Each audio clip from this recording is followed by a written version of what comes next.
Chapter 1283. The deputies looked at the weak military counselor.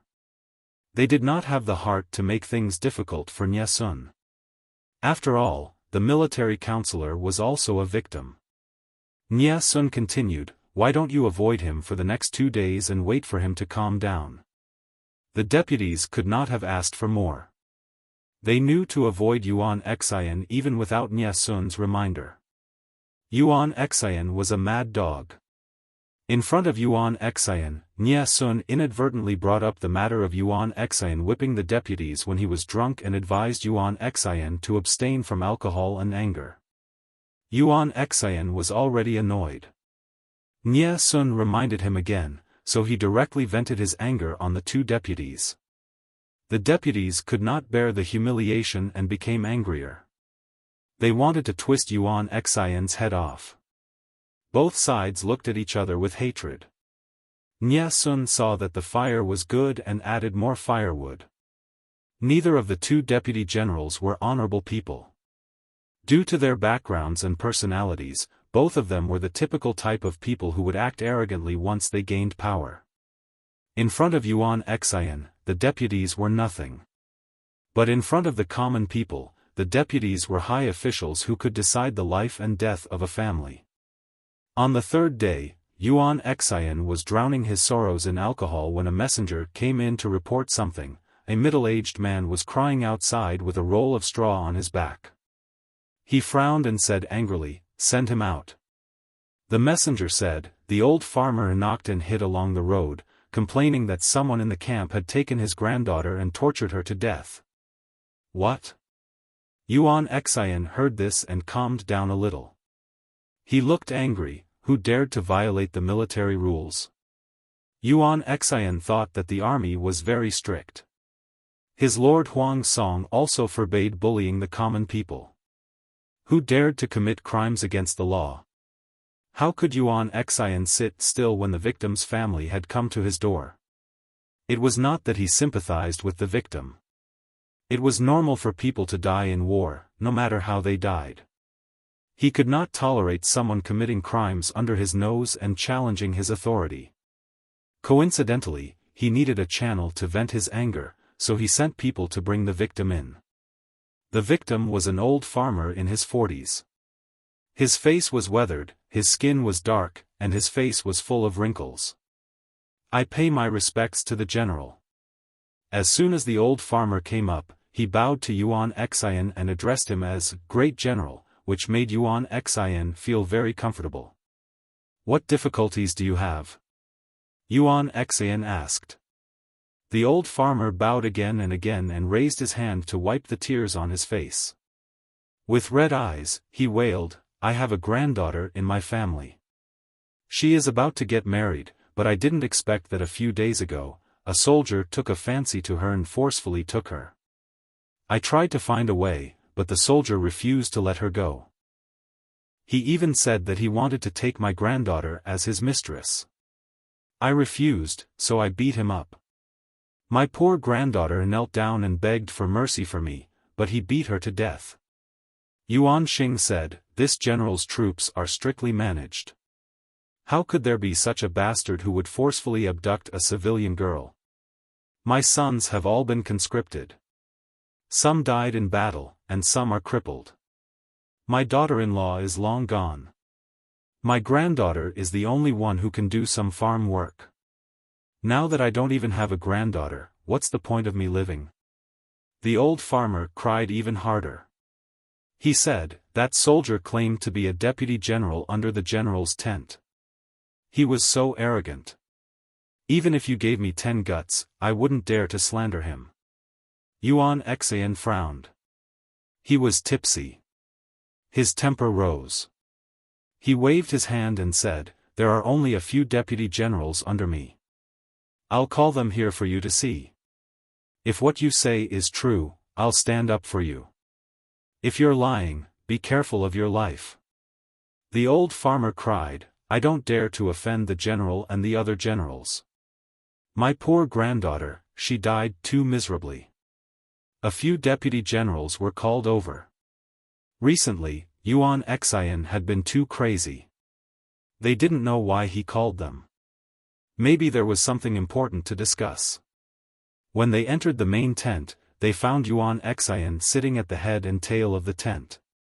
A trembling old farmer knelt before him. The old farmer carefully turned his head to look at them. All the deputy generals were confused. Only one person was so scared that his face turned pale. He took a small step back. It was the first deputy general. The old farmer's eyes lit up. He pointed and said, "General, it's this soldier." Everyone looked at him in confusion. Yuan Xian fixed his eyes on him and laughed sinisterly. His eyes were filled with murderous intent. "Are you sure it's him?" The old farmer said, "I'm sure. It's this soldier who took my granddaughter and beat her to death." The first deputy general's face was so pale that it looked like it was covered in a layer of ash. His lips were completely pale.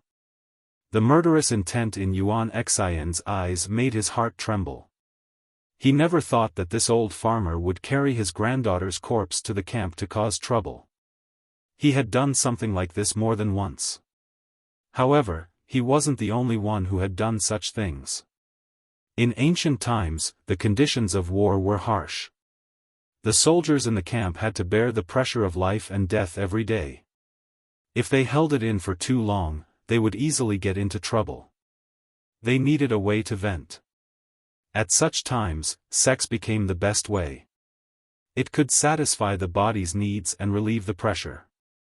Even if the higher-ups strictly forbade them from disturbing the people, bullying them, and raping women and children, there would always be people who went against the wind and took advantage of the chaos to commit crimes.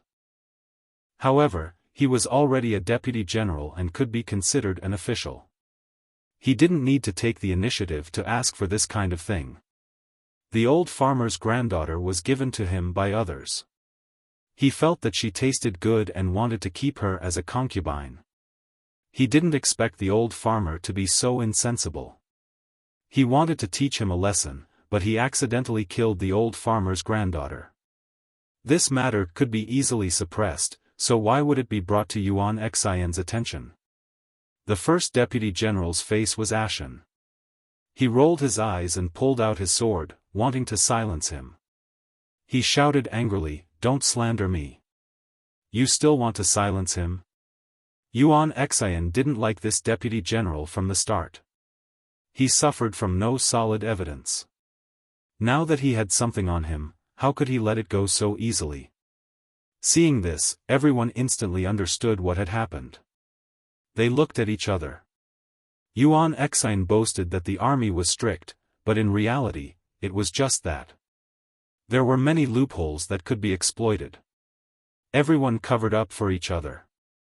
If Yuan Xian dealt with the first deputy general, the others wouldn't be so clean either. Making a prompt decision, they persuaded Yuan Xian to first remove the first deputy general from his position. They should first lock him up and carefully investigate before making a conclusion. There were so many unruly people now. Who knew if this old farmer had randomly picked up a corpse to blackmail them? Yuan Xian drank a little too much and his mind was in a mess. Everyone persuaded him at once. His head hurt and he could only agree. The first deputy general's heart was cold. When Yuan Xian sobered up, would he still be alive? Why not strike first and let Yuan Xian not have the life to pursue this matter? The second deputy general came to visit him. When he heard that he wanted to do something big, he was shocked. "Do you want to die?" The first deputy general said fiercely, "If I don't take Yuan Xian's life, he will take my life tomorrow." The second deputy general's face darkened. He didn't dare to agree. "What? Are you afraid?" The second deputy general said, "I'm not afraid. It's just that if Yuan Xian is killed, what should we do?" The first deputy general said, "In these years of war, we brothers have collected a lot of money. We won't starve to death no matter where we go." The second deputy general still didn't move. The first deputy general said, "It's better to be a landlord than now. Marry 8 or 10 women, have a dozen children, and continue the family line. Chapter 1284. Get the wine. Yuan Xian squinted his eyes drunkenly. The skin above his neck was flushed due to the smell of alcohol, and he did not forget to mutter. Where is he? Where is he? Hurry up and get the wine. He thought he was shouting loudly, but in fact, his voice was as soft as a mosquito, almost coming out from his mouth. Yuan Xian lay sprawled on the bed of the commander, half of his body in the bed, and the other half outside. Although the alcohol content of the current wine was not high, and women who did not know how to drink could drink half a bottle, Yuan Xian drank in jars. No matter how good his capacity was, he could not resist drinking like a whale or a dragon. It was common for him to get drunk. At this moment, he was very drunk, and his body was sweating. He tore off his armor to cool down. It was still hot, so he pulled open his clothes, the alcohol took over his mind, and he fell into a deep sleep. In a blur of consciousness, he heard a few words coming from outside. I have an urgent matter. Yes, an urgent matter, I must discuss it with the general face to face. The person who spoke was Deputy General B. Behind him was a soldier with his shoulders shrunk and head bowed. The soldier seemed to be very afraid of strangers, and kept looking at the ground without raising his head. It was late, and the soldiers guarding the main tent were also sleepy. They asked a few questions and let them in. Before entering, Deputy General B did not forget to remind them. The general has been in a bad mood these days. Keep your spirits up, don't be distracted. The guard smiled flatteringly. I know, I won't be distracted. Although he said so, when Deputy General B brought people in, the soldiers guarding on both sides yawned lazily, and became even more sleepy. Deputy General B was in the main tent, and it was safe enough. The brothers could also take the opportunity to slack off.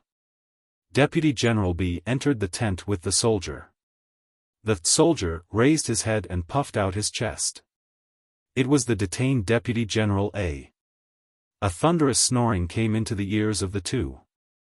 They looked at each other, walked around the screen from both sides, and entered the sleeping quarters inside the tent. Yuan Xian was sleeping soundly, his chest rising and falling, and his snoring rhythmically. Deputy General A's eyes were fierce, and he murmured, God is helping me. He actually took off his armor. Soon after, he grinned, revealing a mouthful of yellow teeth. If Yuan Xian had been wearing armor that protected all the vital parts of his body, they wouldn't have been able to land a hit on him. Yuan Xian's struggle might have alerted the guards outside. Who would have thought that Yuan Xian would be so cooperative? He was completely defenseless. Wasn't he a lamb waiting to be slaughtered? He winked at Deputy General B. The two of them exchanged glances and understood each other's intentions. The two of them were good brothers who had supported each other until now. They could understand each other with just a look. Due to Yuan Xian's usual intimidation, they didn't dare to openly kill him. Not only did they lighten their steps, they even held their breaths. Deputy General B was only 3 steps away from Yuan Xian. He seized the opportunity and rushed forward. She used her hands to cover Yuan Xian's mouth and nose, then flipped over and pressed down on Yuan Xian's body, using the strength of her legs to press down on his shoulders. Assistant General A also moved. He pulled out the dagger hidden in his bosom.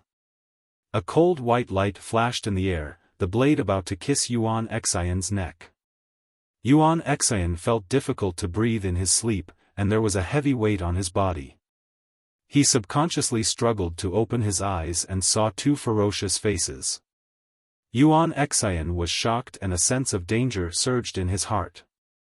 Before he could overturn Deputy Commander B who was suppressing him, Deputy Commander A had already raised his sword and cut his throat. Blood spurted out with a puff sound. The two of them were sprayed by Yuan Xian's blood, but they didn't care. Deputy General A increased his strength until the blade was stuck in Yuan Xian's neck bone. Deputy General B turned over, and Deputy General A pulled out the knife and stabbed Yuan Xian's chest a few more times. Enough, quickly pack up and leave. Deputy General B couldn't stand it and quickly stopped his companion from abusing the corpse. Yuan Xian was already dead. Even if Almighty Immortal came, he wouldn't be able to save him. Why waste time on this kind of thing? Deputy General A retracted his hand and peeled off his bloody outer clothes. Before leaving, he turned his head and spat on Yuan Xian's body. Deputy General B adjusted his expression. His heart was beating like a drum, but he looked as if nothing had happened. The soldier on guard smelled the blood on the two. He raised his eyebrows and was about to ask. Deputy General B smiled bitterly. The general is not in a good mood. I'll go back and apply some hemostatic medicine. The soldier on guard suddenly understood. Yuan Xian was too violent these days. He often beat, scolded, and whipped people. Many people who went in were injured. He looked sympathetically at Deputy General B and let him go without further questioning. The two had just walked a few steps when a soldier on guard opened his mouth in surprise. Just now. I didn't seem to hear any movement in the tent. Deputy General B's heart trembled. He still pretended to be calm and moved forward, but his steps were slightly messy. At this time, someone shouted. Quickly take them down, it's a trap. When Deputy General B and Deputy General A heard the words behind them, they immediately lost their sense of propriety and ran forward rudely, bumping into a group of patrolling soldiers. Their abnormal behavior was seen by the soldiers. Whether it was a trap or not, they had to capture them first. Although the two were strong, 2 fists couldn't fight against 4 hands. They were quickly captured. At this time, someone felt something was wrong. There was such a big commotion outside. Why didn't General Yuan Xian show any signs of anger? He gathered his courage and opened the tent. The thick smell of blood in the air caused his expression to change. He took 3 steps forward to take a look. Ah, a sharp and short scream attracted everyone's attention. Nia Sun had just fallen asleep when he received the news. When he heard that the 2 deputy generals had murdered General Yuan Xian, he was shocked. Disregarding his injuries, he stubbornly went over to take a look. The military doctor could only compromise and let the 2 soldiers support him to prevent his wounds from reopening. Except for certain circumstances, Nia Sun was a very obedient and cooperative patient. His wounds were very deep, but these days he had been obediently recuperating and drinking medicine. Coupled with his young body, the wounds healed quickly. At this time, the wounds had begun to scab and he could occasionally walk a few steps. As long as there were no big movements or violent emotional changes, he should be fine. Why did you murder the general? Nia Sun looked at Yuan Xian's corpse, his eyes filled with shock and fear. Deputy General A had used a lot of force. Yuan Xian's neck had been cut open. The lower half of his body lay on the bed and the upper half outside. Because his head was hanging in the air, it revealed half a bloody cross-section. Blood flowed all over the ground. Yuan Xian was dead. Even as he died, his eyes were wide open, staring unwillingly at the top of the tent. The 2 deputy generals were tied up. Their faces were ashen and their wretched appearance made it impossible to tell that they had once been valiant. Chapter 1285. Deputy General B knelt obediently. His hands were tied behind his back, and he looked as if he had lost his soul. Nia Sun had been recuperating. Of course, it was impossible for him to know what Deputy General A had done. Why did the general want to kill you for no reason? Deputy General A's face turned green, and he could not squeeze out a word for a long time. An insider came forward to explain the cause and effect of the matter. Nia Sun's face turned pale when he heard that. He looked at Deputy General A with a sharp gaze. Forcibly seizing women, brutally killing women and children, violating military discipline, are these all true? Deputy General A was speechless. The muscles on his cheeks wriggled because of the force he exerted.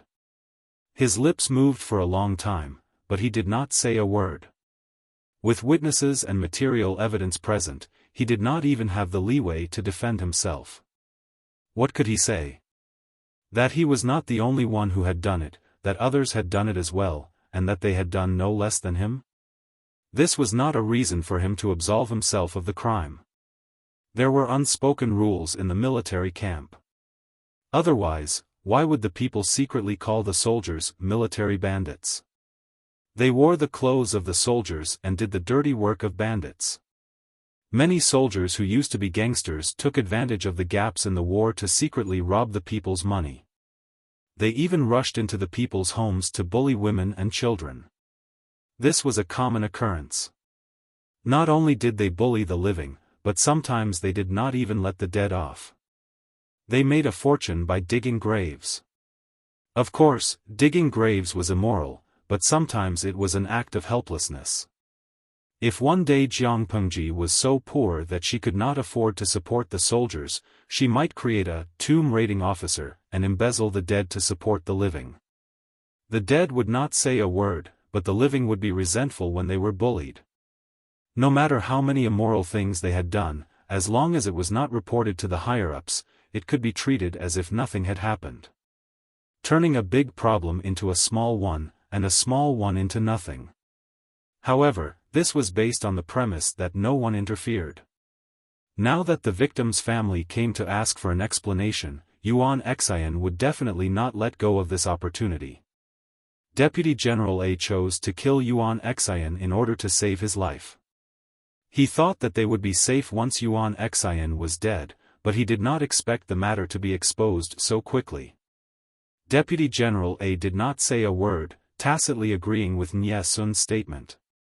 Murdering the chief general, forcibly seizing women and children, and brutally killing women and children.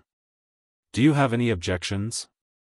After he finished speaking, Nie Sun ignored Deputy General A and said to Deputy General B, "You conspired with him to kill the commanding general and knowingly broke the law. You should be executed for your crime. Do you have any objections?" Both of their faces were ashen. Nie Sun waved his hand and said in an extremely cold tone, "Men, drag the two of them away and deal with them according to military law." The two of them were taken away. Only then did they come to their senses, and they struggled to beg Nie Sun for mercy, hoping to make up for their mistakes. However, Nie Sun did not relent. It was impossible for him to soften his heart. "What are you waiting for? Take them all away." Yuan Xian, who was the main commander, was dead. Now, the military camp was in Nie Sun's hands. He endured his illness and ordered people to collect Yuan Xian's body. Because of the urgency of the war, Yuan Xian's funeral could only be simple. Send someone to inform the lord of the funeral. Just tell him the truth. Nie Sun acted decisively, either cutting off or suppressing a portion of the parasites that had attached themselves to Yuan Xian, then promoting a portion of people to fill in the gaps. A series of movements that flowed like clouds and flowing water gave people the feeling that they were not being given orders in the face of danger, but rather that they had been premeditated for a long time. However, feelings could not be counted. Even if there were people who muttered, they did not dare to say it out loud. Not to mention them, even if Yuan Xian, Assistant General A, and Assistant General B were resurrected, the people involved would not be able to say what Nie Sun had done behind the scenes. Even if this was a trap set by Nie Sun, he was still the most innocent person on the surface. Because Nie Sun had prepared for this for a long time, when the main commander was murdered, not only did the army not become shaken, but it strangely became much more stable. Nie Sun continued to eliminate potential threats. Those who committed mistakes were punished severely, and those who performed meritorious deeds were rewarded handsomely. His methods were as swift as lightning, and he did his best to reverse the bad debts that Yuan Xian had left behind. This made people reevaluate this seemingly gentle and harmless military counselor. After a series of actions, the atmosphere became solemn, and the impetuous morale of the army was barely suppressed. Nie Sun's methods were not comparable to Yuan Xian's. Feng Jin only found out about Yuan Xian's death a few days later. Jian Yen was an honest man, and he said whatever was on his mind. He was speechless and sighed. Yuan Xian died just like that? Feng Jin smiled and asked, otherwise, how do you think he should have died? Jian Yen looked puzzled. He was no longer the naive person he used to be. He could hear the hidden meaning in Feng Jin's words. What do you mean, military counselor? Feng Jin said, don't you think that Nie Sun's reaction was too quick? Jian Yen couldn't help but scratch his head and said, according to what I know, Nie Sun is Master Yuanjing's son-in-law. Even Master Yuanjing thinks highly of him. How can he be an ordinary person?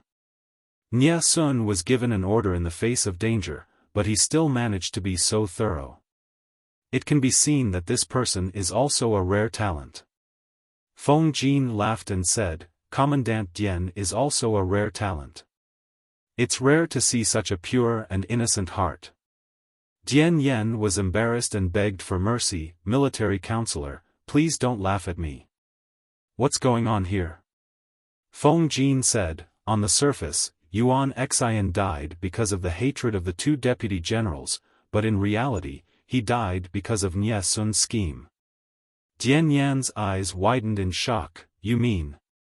Nie Sun urged the two deputy generals to kill the main commander? Feng Jin shook his head, and Jian Yan was even more confused. Martial artists use tangible weapons to kill people, while schemers use invisible swords to kill people.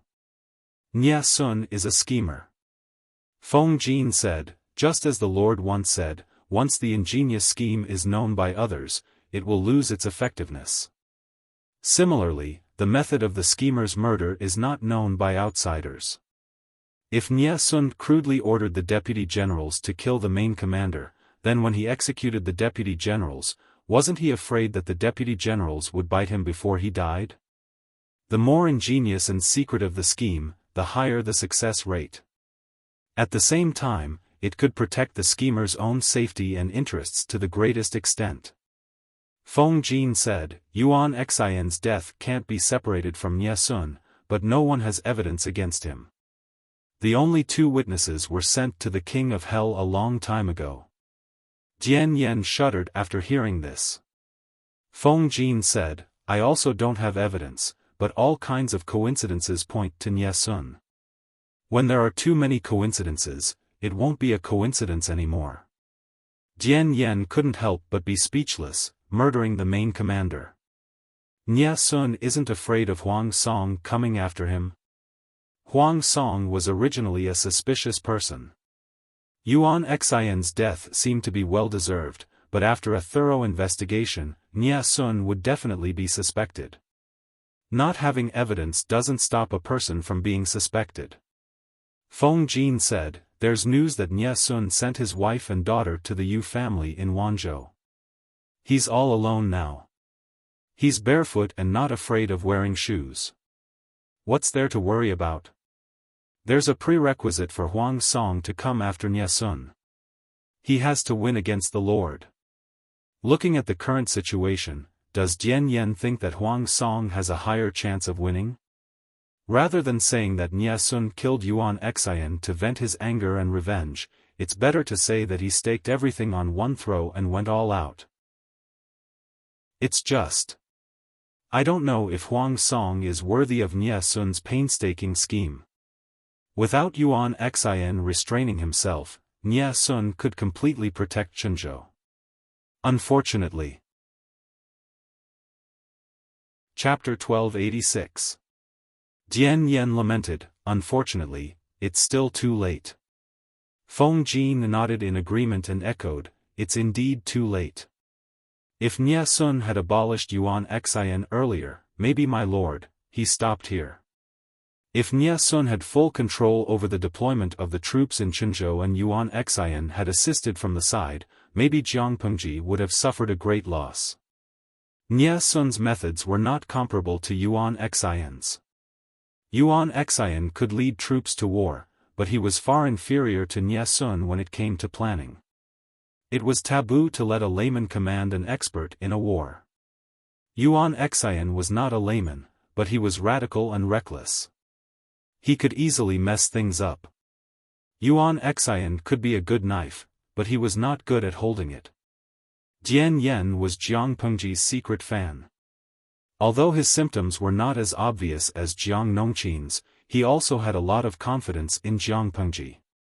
Hearing Feng Jin's words, Jian Yen retorted, "Even if Nie Sun alone controls Quanzhou, he can't do anything to my lord." Feng Jin smiled and said, "Yes, my lord is naturally the strongest." The fan was right.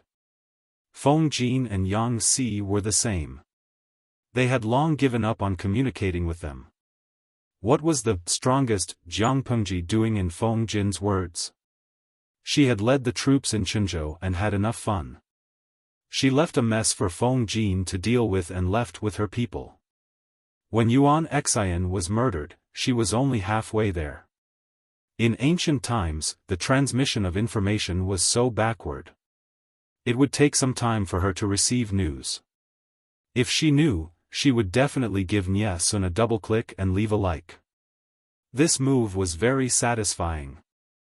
Jiang Pengji rode on Little White's back and leisurely, humming a strange tune. Her leisurely manner did not seem like she was leading troops to war. Instead, she looked like she was taking a group of children on a picnic in the suburbs. What tune is my lord humming? He originally thought that his lord was humming casually, but after listening carefully for a while, he realized that a few of the tunes were repeated and not randomly hummed. It was different from the current tunes. The tune his lord was humming sounded very fresh. Jiang Pengji said in a cheerful tone, "March of the 10 Federal Armies." Yang Si could understand each word of the sentence when it was separated, but he could not understand it when it was put together. Yang Si asked in surprise, "March of the 10 Federal Armies? What kind of place is the Federation?" Jiang Pengji took advantage of the fact that Yang Si did not understand, so she simply fooled him. "The place I dreamed of was a faraway land of freedom." Even though it had been almost 10 years since she transmigrated, Jiang Pengji still missed her hometown. She had never forgotten it. "Freedom Village?" Yang Si replied with an "oh" and asked casually, "What kind of place is that?" Jiang Pengji recalled for a while and said calmly, "A place full of wars." For as long as she could remember, the Federation had been involved in countless wars. If it wasn't for the fact that the war situation was dire, the Federation wouldn't have needed to activate the Genetic Warrior Project. Jiang Pengji could be considered a victim of the plan, but at the same time, she was also a beneficiary. Without this plan, she would have died a long time ago, or become a normal citizen protected by others. Yang Si said in surprise, "A place that's filled with war. Can it be called the Land of Freedom?" Jiang Pengji smiled. "Maybe it's because the people in the dream started the war to fight for freedom? It was just like how the feudal vassals were vying for the world right now. Weapons were being raised everywhere, and it was also for the sake of pacifying the world. War is not good, but it is also a means to achieve goals. Starting a war to pacify the world. If this gets out, I don't know how many people will criticize and denounce you." Yang Si shook his head. "The feudal lords fight for the world for their own selfish desires. It's definitely not as magnanimous as my lord makes it out to be. My lord is different from them." Jiang Pengji smiled and asked in return, "What's different?" "My lord fights for the sake of peace in the 9 prefectures." "You said this from the bottom of your heart." "Not only do I believe it, but others also believe it. People are different from each other. The other feudal lords are different. Not everyone has such high moral integrity and awareness as you. To give the simplest example, my lord is willing to empty her private treasury for the sake of the people and the soldiers. Over the years, she has continuously invested tens of millions of coins and rarely used the public treasury. Others can't wait to squeeze the people and the soldiers dry and exploit their only interests as much as possible. They use their power to take the public treasury as their private property. Who would believe that people like that say that they fight for the world for the sake of the people and not for the supreme power and status in the world? Yang Si did not admit that he was flattering his lord. He was just telling the truth. From this point of view, it was not unreasonable for Jiang Nongqin to flatter the lord all day long. Jiang Pengji smiled and said, "I didn't expect Jing Rong to think so highly of me. In order to live up to your praise, I have to do my best." Yang Si coughed awkwardly. He inadvertently saw Jiang Nongqin's gaze. Her gaze was filled with one sentence, "You have good taste." Yang Si was speechless. What kind of experience would it be if the woman he liked was a brain-dead fan? The answer was, "It was as if a green grassland had grown on my head and I could herd sheep at any time." Jiang Pengji said, "I have to hurry up." Yang Si was surprised. "Hurry up? Hurry up with what?" Jiang Pengji said, "Military reform. Didn't my lord say that it would be changed after the war is over?" Reform had always been about both risks and benefits. If it was not done well, it could cause a fatal disaster. Yang Si hoped that she could be more cautious. Jiang Pengji said, "It was indeed arranged until after the war is over, but it can be put on the agenda now. Give me some advice." The march was too boring. Even if there were idle fish in the live streaming room to amuse her, she could not indulge in the bullet screen. Yang Si was a sharp-eyed person. She had to be careful when she occasionally looked at the bullet screen to prevent Yang Si from discovering any clues. She had to find something to do to pass the time. Yang Si asked, "How do you plan to change it, my lord?" Jiang Pengji said, "I'm not very satisfied with the current military system. The authority and responsibilities are not clear, which slows down efficiency. The distribution of soldiers' pay is not clear. There are always villains who take advantage of the loopholes to eat without pay. No matter how strong the elites are, they can't stand being nibbled away by pests. There are also military discipline and rules. They were done well in the past, but there are still people who knowingly break the law. It must be because the price of committing a crime is too low, which encourages their arrogance." She wanted to be lazy and directly copy the federal military system, but she knew that it would not work. In order to maximize the benefits, Jiang Pengji could only deepen and improve the original basic items. She divided the authority and responsibilities, which was in line with the background of the times and could be accepted by people. Because she was born in the military and received genetic warrior training since she was young, she went to the battlefield at a young age, so she deeply understood how important powerful force was. Whether it was a country or a force, dignity, rights, and status all needed the support of powerful force. She wanted to carve out a bloody path in the chaotic world and build a country that was respected by all nations. Without powerful force, everything was empty talk. The army must be managed well. Military reform was inevitable. In her opinion, the current military system was terrible. There were so many drawbacks that she could talk about them for 3 to 5 hours. Jiang Pengji did not intend to complete the military reform in one go. She planned to take it step by step and reduce the turbulence and backlash as much as possible. Chapter 1287. In the beginning, the military system was simple and crude. There was no distinction between civil and military, and the military and the government were integrated. Although the local feudal lords had a certain ability to mobilize troops, they had to listen to the central royal family. There were policies from above and countermeasures from below, so it became common for local feudal lords to raise private armies and form private armed forces. The military power was too dispersed, and it naturally buried hidden dangers for the entire society. In order to comply with the political and economic system, the military system reform was also urgent.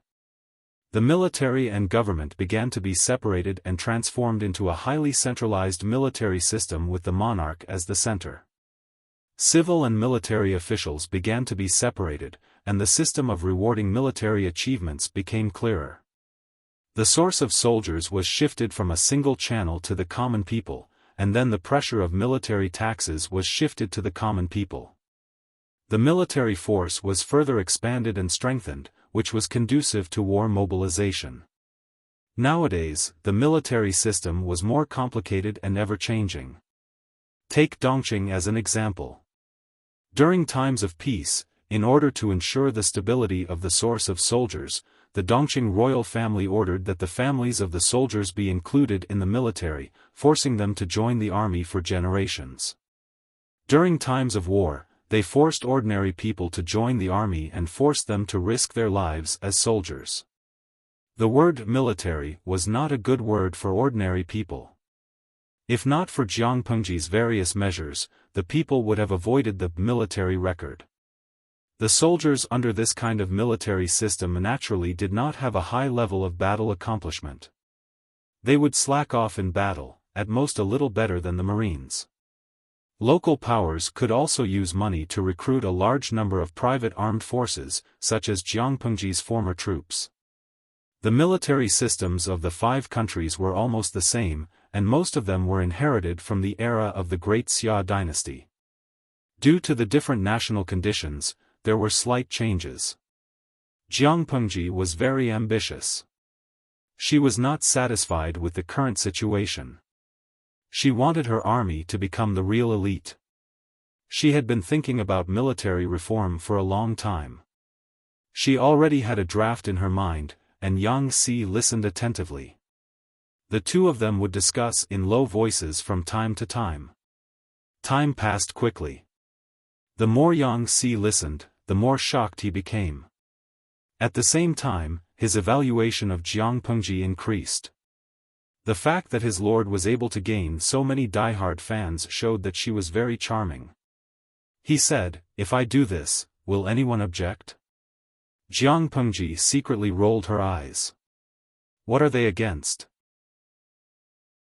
It's not like they've ever tasted what it's like to be paid for nothing. They won't feel bad if they lose what they've never gotten. Yang Si choked and was immediately speechless. He could not help but wonder when his lord had the idea of military reform. Did she start planning early? Jiang Pengji and Yang Si were talking about the issue of one person having more than one position and more salary. To give the simplest example, if Yang Si had more than one position, he alone could receive the salary corresponding to his position. In reality, only one of the many positions was real, the others were just empty titles. To put it more simply, he did the work of one person, but in the end, he took the salary of several people, which led to the waste of resources. Jiang from Jiang. Jiang and outside, Jiang from Jiang. Jiang title. Whoever Jiang, they would to work, to work. They. And had and service. And workers. Jiang terms, Jiang were to be. And in times. To times. It wasn't a big problem in peacetime, but in times of war, it was a fatal point. According to the current system, there were too many monks and not enough gruel. In the long run, it would be detrimental to internal stability and development. The two of them talked from noon to sunset and happened to mention military discipline. Yang Si said, "In my opinion, the strict discipline of the army under your rule is already rare in the world. To what extent could he change it further?" Jiang Pengji shook her head and said, "You can't put it that way. On the surface, no one has committed any crimes, but has there not been a single case of breaking the law secretly?" Yang Si was silent for a moment. He really couldn't guarantee it. Nothing was absolute. War was so chaotic, and it was hard to guarantee that no one would take advantage of the chaos to cause trouble and bully the common people. Jiang Pengji continued, "They don't dare now because I'm still young and I'm still a deterrent. If I'm no longer around after 100 years, the deterrents will no longer exist, and the general leading them will have evil intentions. At that time, if the upper beam is not straight, the lower beam will be crooked. The entire army will cover up for each other, deceiving their superiors and subordinates. Won't the victim be the one suffering? As the saying goes, the people don't fight with the officials, and they don't fight with the army. If there are really villains causing trouble, it will be really hard to guard against." Yang Si smiled bitterly. "My lord, you're thinking too far ahead." Although he said so, he still agreed with Jiang Pengji's words in his heart. His lord wanted to reform the army. She hoped that in the future, without a wise and mighty leader, the military camp could still maintain a sense of righteousness. "I've heard a saying, loyalty is because the bargaining chips for betrayal are too low," Jiang Pengji said. "Similarly, law-abiding is because the bargaining chips for breaking the law are not enough. If the bargaining chips for breaking the law are tempting, there will naturally be people who will take the initiative to trample on the law. Then, I will increase the price that needs to be paid for breaking the law. It will be so painful that no one dares to touch the bottom line." "Jing Rong, what do you think of this idea?" After listening, Yang Si laughed and teased, "My lord, you should say this to Wenbin. If he hears this, he will definitely regard it as a famous saying to warn the world. Wasn't the law that Han Yu pursued all his life?" Jiang Pengji said, "Just say it's good or not. Why do you drag Wenbin into this?" "It's good, but..." Yang Si said, "Going too far is as bad as not going far enough." His lord's idea was very good, but there had to be a limit. Otherwise, it would be counterproductive. Jiang Pengji nodded and said, "I know this. That's why I want to unify the management of military records and record them. If anyone violates military discipline, not only will they cut off their own path to promotion, but they will also implicate their descendants. They won't be able to enter politics or the military for 3 generations, and their descendants won't be able to enjoy all the benefits of being a soldier's family. In the future, when the Golden Scale Academy expands its branches, the descendants of soldiers who have made mistakes will also be rejected." Yang Si secretly touched his nose. He had just told her that going too far is as bad as not going far enough. His lord directly made a ruthless move. If this system was implemented, who would dare to commit a crime? The price of committing a crime was too high. Many people had the obsession of carrying on the family line and bringing honor to their ancestors in their minds. Once military discipline was violated, not only would it bring shame to their ancestors, but it would also harm the future of their descendants. In some ways, this was more painful than killing someone. Jiang Pengji said, "This is just a general idea. As for how to decide, we still have to wait for everyone to gather and brainstorm." Apart from this, Jiang Pengji and Yang Si also discussed a lot. Jiang Nongqin looked at his lord with stars of worship in her eyes. Yang Si was angry at first glance. Wasn't he better looking than his lord? He had wasted a lot of saliva this afternoon. Why didn't she take pity on him? "Where's mine?" Yang Si asked the water bag in Jiang Nongqin's hand eagerly. Jiang Nongqin sneered. "No, this is my lord's." Yang Si was speechless. Chapter 1288. Yang Si's heart suffered a violent blow, but he didn't dare to find trouble with his lord, because his lord was about to turn into a firecracker, and he didn't dare to provoke her. This matter started from the battle report that they had received not long ago. Jiang Pengji and Yang Si chatted happily. Jiang Pengji enjoyed the water bag that Jiang Nongqin offered to her. She drank it up under Yang Si's resentful gaze. Before she could sigh, the messenger outside said that he had something important to report. Jiang Pengji frowned and muttered, "What can happen at this time?"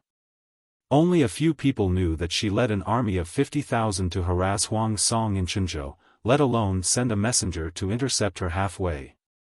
Let him in. In order to deliver the news, the messenger had been traveling day and night. He was already exhausted and looked tired. However, when he saw Jiang Pengji, his eyes lit up. He said, "My lord, the front line at Hu County's border has fallen. The enemy has invaded Hu County's Mound River County, and more than 6,000 soldiers have died." Lieutenant Luo Yu led the remaining soldiers to retreat to the Three Mountains Canyon. Councillor Han Yu went north to provide support. The situation has stabilized for now. Jiang Pengji widened her eyes in shock. She didn't seem to understand what the messenger had said. Hu County has fallen, and we've lost Mound River County. Only by relying on Wenbin's troops to restrain Huang Song's troops can they barely stabilize the Three Mountains Canyon. Her voice suddenly rose. Although it wasn't loud, everyone had the illusion that the atmosphere was stagnant, and they couldn't even breathe. Jiang Pengji's expression turned cold. She retracted her aura. The messenger felt the warmth that had receded return to his body. "Answer me carefully. What happened at the front line?" The terrain of Hu County was rather unique. It was surrounded by steep mountains, but the territory was flat and the mountains were low. After Lu Shi's management, the river water was introduced and underground water was developed vigorously. This solved the drought in Hu County and made it the most productive county in Dongqing. Mound River County was close to a man-made river, which was also the place that produced the most food in Hu County. Huang Song's army had broken through Hu County's defense line. The pressure on the defense suddenly increased, and Hu County was in danger. If it weren't for Han Yu, who saw that the situation wasn't looking good and led his troops to contain Huang Song's troops, Hu County would have lost more than one county. In another 2 or 3 months, it would be the autumn harvest. Huang Song had made a huge profit this time. The messenger replied with fear and trepidation. Jiang Pengji was burning with rage. "Those old bastards! I am not dead yet, and I'm not dead yet. Who gave them to? Didn't she say that she assigned a large number of troops to defend Hu County?" Although it wasn't an impenetrable fortress, it wasn't made of paper either. How did it fall so quickly? It turned out that there was a mole. Jiang Pengji was really angry. Because Hu County was Lu Shi's old territory, when Jiang Pengji took over, the forces in Hu County were well behaved. She didn't go out of her way to create trouble, so both sides lived in harmony. Unexpectedly, when she pretended to be sick, those old farts couldn't sit still anymore. Yang Si said, "My lord, don't be angry. Think about it from another perspective. It's a blessing, not a curse. It's better to expose it now than to cause trouble later." Fortunately, Hu County was not completely lost. Only Zhanghe County was lost. Huang Song's losses in Chenzhou were enough to make up for it. "I understand, but I'm angry." Jiang Pengji gritted her teeth. "I hate betrayal the most."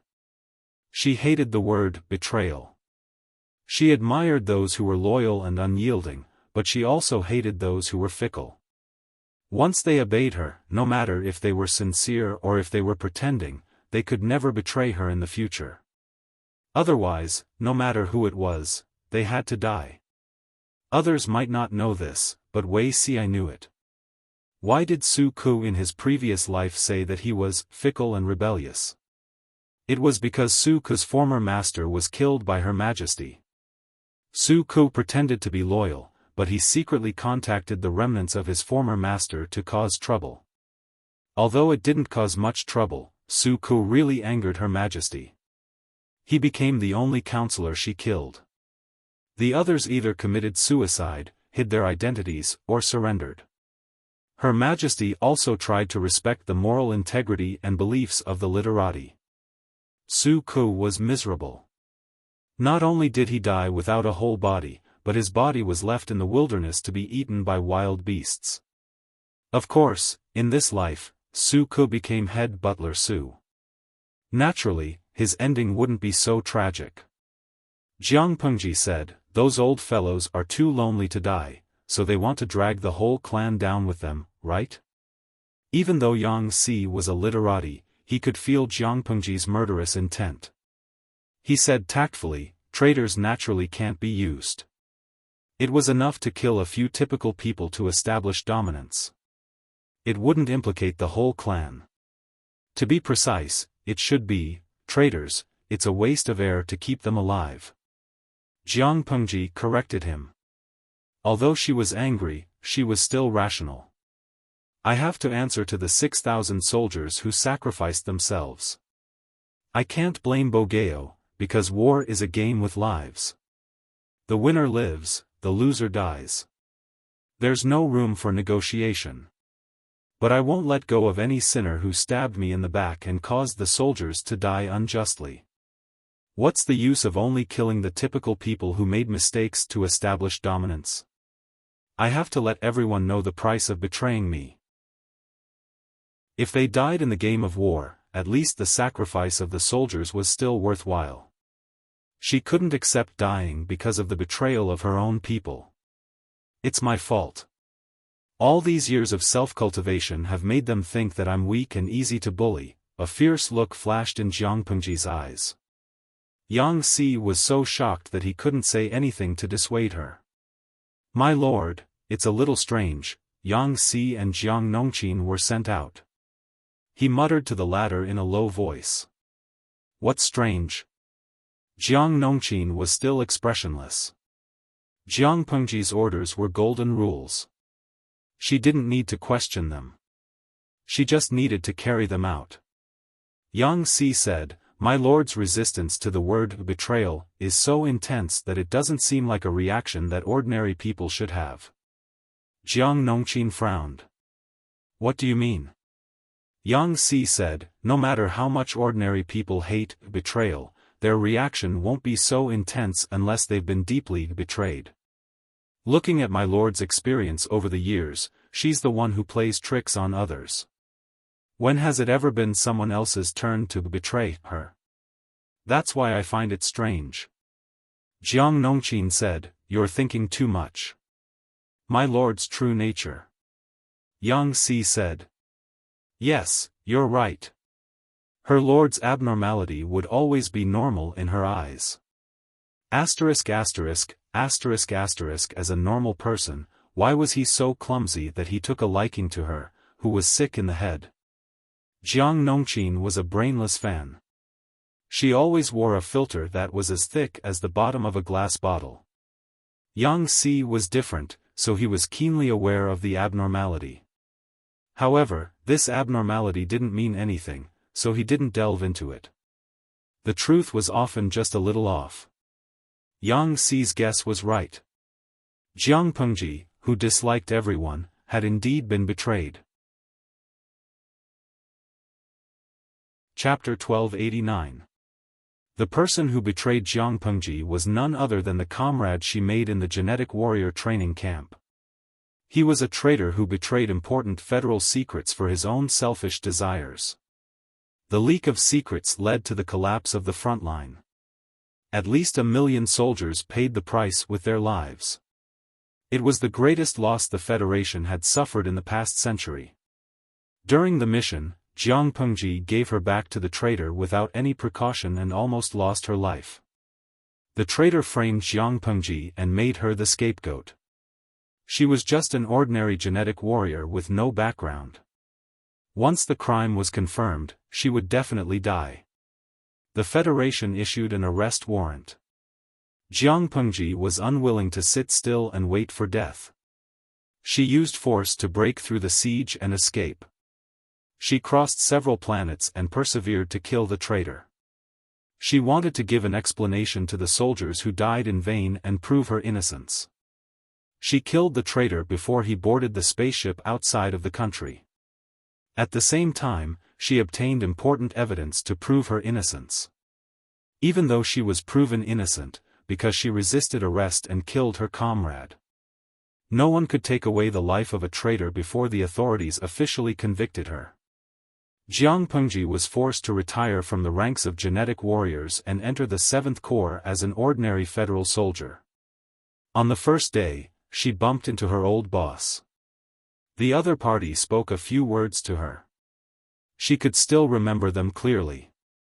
Jiang Pengji? I've seen your information. You're really brave. You resisted arrest with force.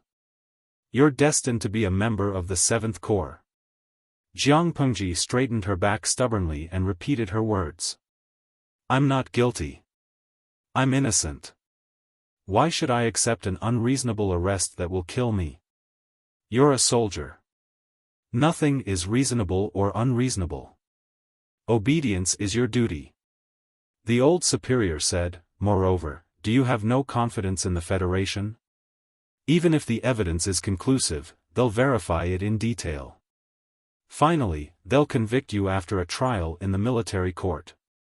Jiang Pengji's face turned red. I'm just an ordinary genetic warrior. Who knows if I'll be used as a scapegoat? The genetic warrior training plan is a failure. It's rare to see such a unique genetic warrior with such ideas. The old superior laughed. TSK. You have a lot of conspiracy theories. You read a lot of novels, right? Jiang Pengji was speechless. Those who dare to convict you, send you to the military court, or secretly execute you without any solid evidence, I'm afraid they won't even. Before he could finish his sentence, the other party suddenly smiled and said, it's getting late, I still have a meeting to attend. Go report to the recruit office first, we'll talk again if fate allows it. Jiang Pengji was more experienced in actual combat than the new recruits. In just a few years, she had been promoted based on her solid achievements. She met her old boss for the second time. The other party seemed to have completely forgotten about her and only treated her as an ordinary subordinate. Jiang Pengji did not deliberately try to befriend him until the old boss retired due to certain reasons. She also grew to be his successor. The younger generation will surpass the older. The old boss smiled and said, I'll leave the 7th Army to you. Yes. Every time Jiang Pengji thought about it, she would sigh with regret because she had failed to live up to her old boss's high hopes and expectations. Before she transmigrated, she felt that she was a competent commander. After transmigrating for nearly 10 years, she had gradually changed her way of thinking. As an individual soldier, she was very good, but as the core of the frontline army, she was still lacking. Perhaps it was to make up for it, or perhaps it was out of empathy, but Jiang Pengji desperately wanted to be a good lord because she could not disappoint the people who followed her. If I don't even have the courage to give an explanation to the 6,000 innocent soldiers who died unjustly, I have lived in vain. Jiang Pengji secretly clenched her fists. She had made up her mind. There was no one around.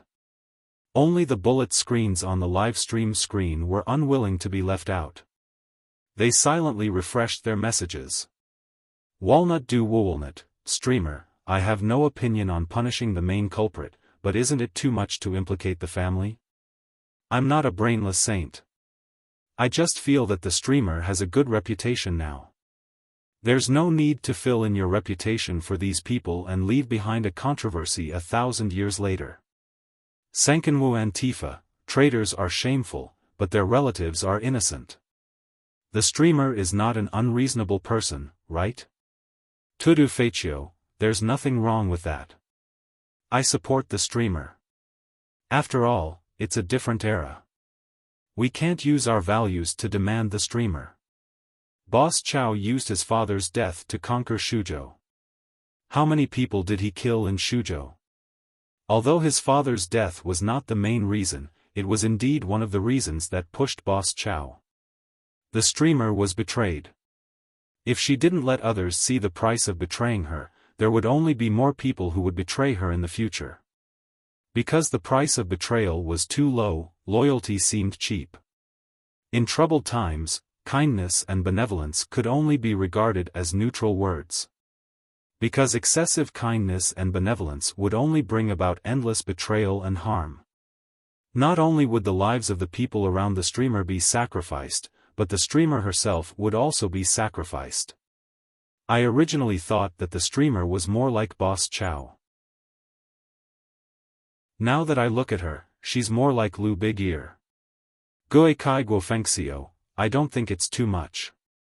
For outsiders like us who are watching the show, 6,000 casualties is just a cold number.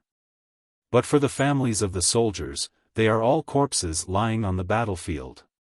They are wounds that will never heal. Even the ancient big shots in the live stream jumped out to mock her. How could the other idle people sit still? Many old people knew how bad Jiang Pengji's temper was. She would tear apart the idle people at the slightest provocation. She had indeed become much gentler in the past 2 years. Because she was too gentle, some newbies in the live stream held her to the standard of a saint. Reality proved that the possibility of Jiang Pengji becoming a butcher was far greater than that of a saint. No matter who tried to persuade her, the people of Hu County and the entire clan who betrayed her were already dead in her eyes. Wei Ci received the news that Hu County had fallen 2 days earlier than Jiang Pengji. When he received the news, he had a premonition. Ci, at least you've lived for a few years in this life. Don't cry injustice in front of the king of hell. You didn't die unjustly at all. If it weren't for the variable Lu Shi, the people of Hu County would have been cut into pieces by the Lord. How could they have survived until now? With great difficulty, fate had turned around and prevented the fate of the entire clan from being buried. Why didn't this group of people know how to cherish it? Instead, they wanted to die. Fate is really an interesting thing. Wei Ci looked up at the bright starry sky. The stars in the eyes of others were a mysterious code to him. Huang Song led the army to break through the front line of Hu County and took over Zhanghe County. Before the joy had completely passed, Huang Song received news. Lanting has recovered from his illness. It was just a few words, but Huang Song felt the pressure on his shoulders increase. It was as if there was an invisible pressure. It made it difficult for him to breathe. At the same time, it made him secretly excited. Complicated emotions intertwined and merged into an indescribable emotion. Cheng Jing said, "The Lord is very happy." Huang Song said, "Lanting is seriously ill. It's an unfair battle. She's recovered. Of course, she's happy." Because of the pressure Jiang Pengji had exerted for a long time, Huang Song was very open-minded about this battle. Chapter 1290. Lu Shi had recovered from his illness and returned. The news was like a sudden clap of thunder. Huang Song did not say anything, but those with ulterior motives could no longer sit still. It was as if their buttocks were on fire. Especially the forces in Zhanghe County of Hu County. They secretly colluded with Huang Song and betrayed the soldiers fighting at the front line of Hu County, causing the front line to collapse. More than 6,000 people were killed or injured, and Zhanghe County was lost as a result. This was when Cheng Yuan, Meng Heng, Luo Yue, and the others were sufficiently prepared. If they did not notice, the casualties would be more than 6,000. Perhaps the entire army would be wiped out, and tens of thousands of soldiers would be buried. The group was burning with anxiety. They were afraid that Jiang Pengji would settle the score with them later. They sent someone to sound out Huang Song, afraid that he would go back on his word and betray them. Because they had betrayed Jiang Pengji, they were also afraid that Huang Song would betray them. This could be considered some kind of retribution. Huang Song said, "Since you have pledged your allegiance to me, I will naturally protect you. As long as I am not defeated, Lanting cannot do anything to you." Everyone breathed a sigh of relief. As long as Huang Song did not push them out, it was fine. However, they neglected that the premise of Huang Song's protection was, not defeated. If they were careless and defeated, would Jiang Pengji let them go? Of course not. They had Huang Song's protection, so there was no hurry for the time being. Those who were flirting with Huang Song and leaning on the wall to climb over were the ones who were panicking. Lu Shi has actually recovered from his illness? How did she recover? Didn't she say that she was dying of illness? She didn't even show up after the successive defeats on the battlefield? There were more than 3 to 5 local tyrants in Hu County.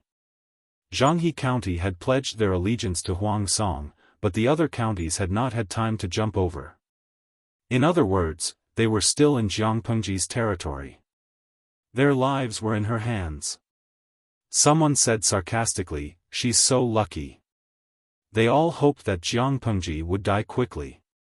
Because there had been no news, many people had already tacitly agreed that she had been booked by the King of Hell. Unexpectedly, Jiang Pengji returned in a high-profile manner after a few months of silence. It scared the hell out of them. Didn't you spend a lot of money to hire eminent monks and Taoists to curse her?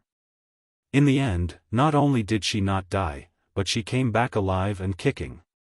Speaking of this matter, there were even people who felt gloomy. They had been fooled by those bald donkey Taoist priests, saying that the dead didn't exist. What's the point of saying this now? We're all in the same boat. Now that Lu Shi is back, I won't be able to gain any benefits, and neither will you. Everyone was silent for a long time before they raised their heads and looked at each other. After a long while, anyway, we haven't done anything yet. Let's put away the evidence and observe the situation before making a decision. They all thought that Jiang Pengji was seriously ill and had no children. Once she died, her power would inevitably be annexed by Huang Song. Therefore, they couldn't wait to find Huang Song to take over the business. How could the icing on the cake compare to providing timely help? If they did not express their stance now, it would be too late for them to cling to him after Huang Song annexed Jiang Pengji's power and became the first Duke of Dongqing. Who knew? Sigh, he hadn't expected that the sickly invalid would actually be able to catch his breath. Fortunately, there was still room for negotiation.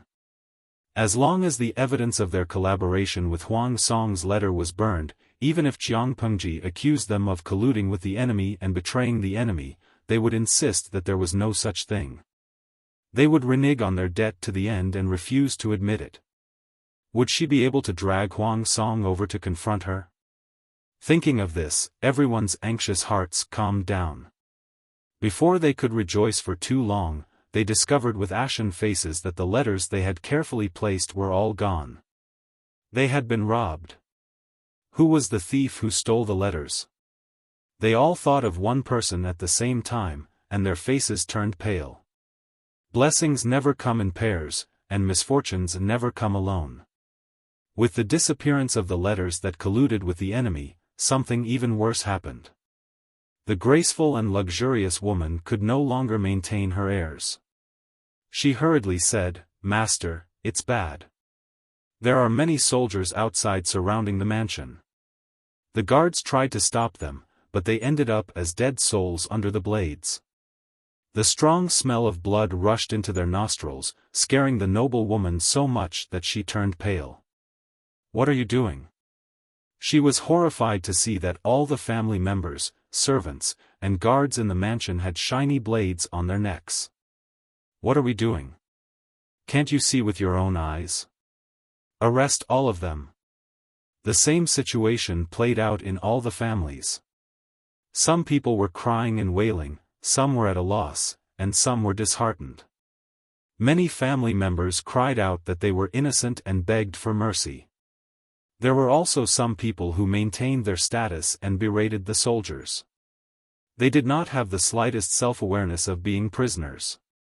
"Sir, they are innocent." Some people had a backbone and refused to lower their heads, but there were also people who lowered their heads to the boorish men they despised and called them, "Sir," for the sake of their lives. Innocent?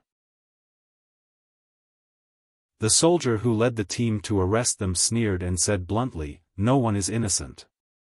I will bear the consequences of my own actions. Women and children are innocent after all. Do you think you can bear the consequences? The soldier sneered. Even if you are willing to bear the consequences, it depends on whether the 6,000 soldiers who died in vain are willing or not. In this world, only the nobles were innocent. Did the parents, wives, and children of the ordinary soldiers deserve it? It was not shameful to die in the hands of the enemy, but it was shameful to die in the betrayal of one's own people. There is a distinction between the main culprit and the accomplices. How can you kill them all? The soldier said, it's the Lord's job to convict them. We are only responsible for arresting them. Because he was worried that the criminals would escape, Meng Heng specially sent soldiers to arrest the families with conclusive evidence and await Jiang Pengji's trial. Jiang Pengji took a detour to meet Han Yu's troops. Coincidentally, Wei Ci was also at the front line.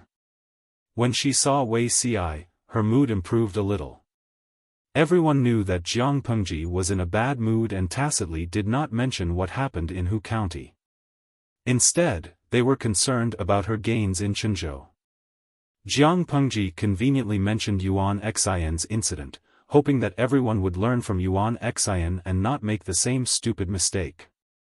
Wei Ci said, a day ago, I received news that Yuan Xian is dead. Jiang Pengji responded with an, oh, and asked calmly, how did he die? She received the news from the front line and rushed all the way. She guessed that she had missed the messenger, so she did not know that Yuan Xian was already dead. Yuan Xian was killed by 2 deputy generals after he was drunk. Wei Ci said, because the deputy generals forcibly took a girl from a good family and caused her death, they violated military discipline and were reported by the victim's family. They were afraid that Yuan Xian would punish them according to military law, so they took the opportunity to kill him. Jiang Pengji said, the victim's family reported him? What a coincidence. She did not believe in coincidences. If there were too many coincidences, it would reveal a sense of scheming. Wei Ci nodded. I have the same thoughts. Jiang Pengji said, Yuan Xian was our good friend. It's a pity that he died. Wei Ci was speechless. If Huang Song heard this, he would be very heartbroken. Wei Ci said, I'm worried about Sangzhou. With Yuan Xian's death, the power in Chenzhou will fall into the hands of Nie Sun. This person is not easy to deal with. Jiang Pengji said, the food in Chenzhou has been swindled by a man named Hua Yuan. Nie Sun can't cook without rice. His good cards were ruined by Yuan Xian. After Nie Sun took over, he was just struggling at death's door. Wei Ci heard a familiar name and was surprised. Hua Yuan? Jiang Pengji asked, yes, he's quite a treacherous person. He's good at swindling food and drinks. Chapter 1291.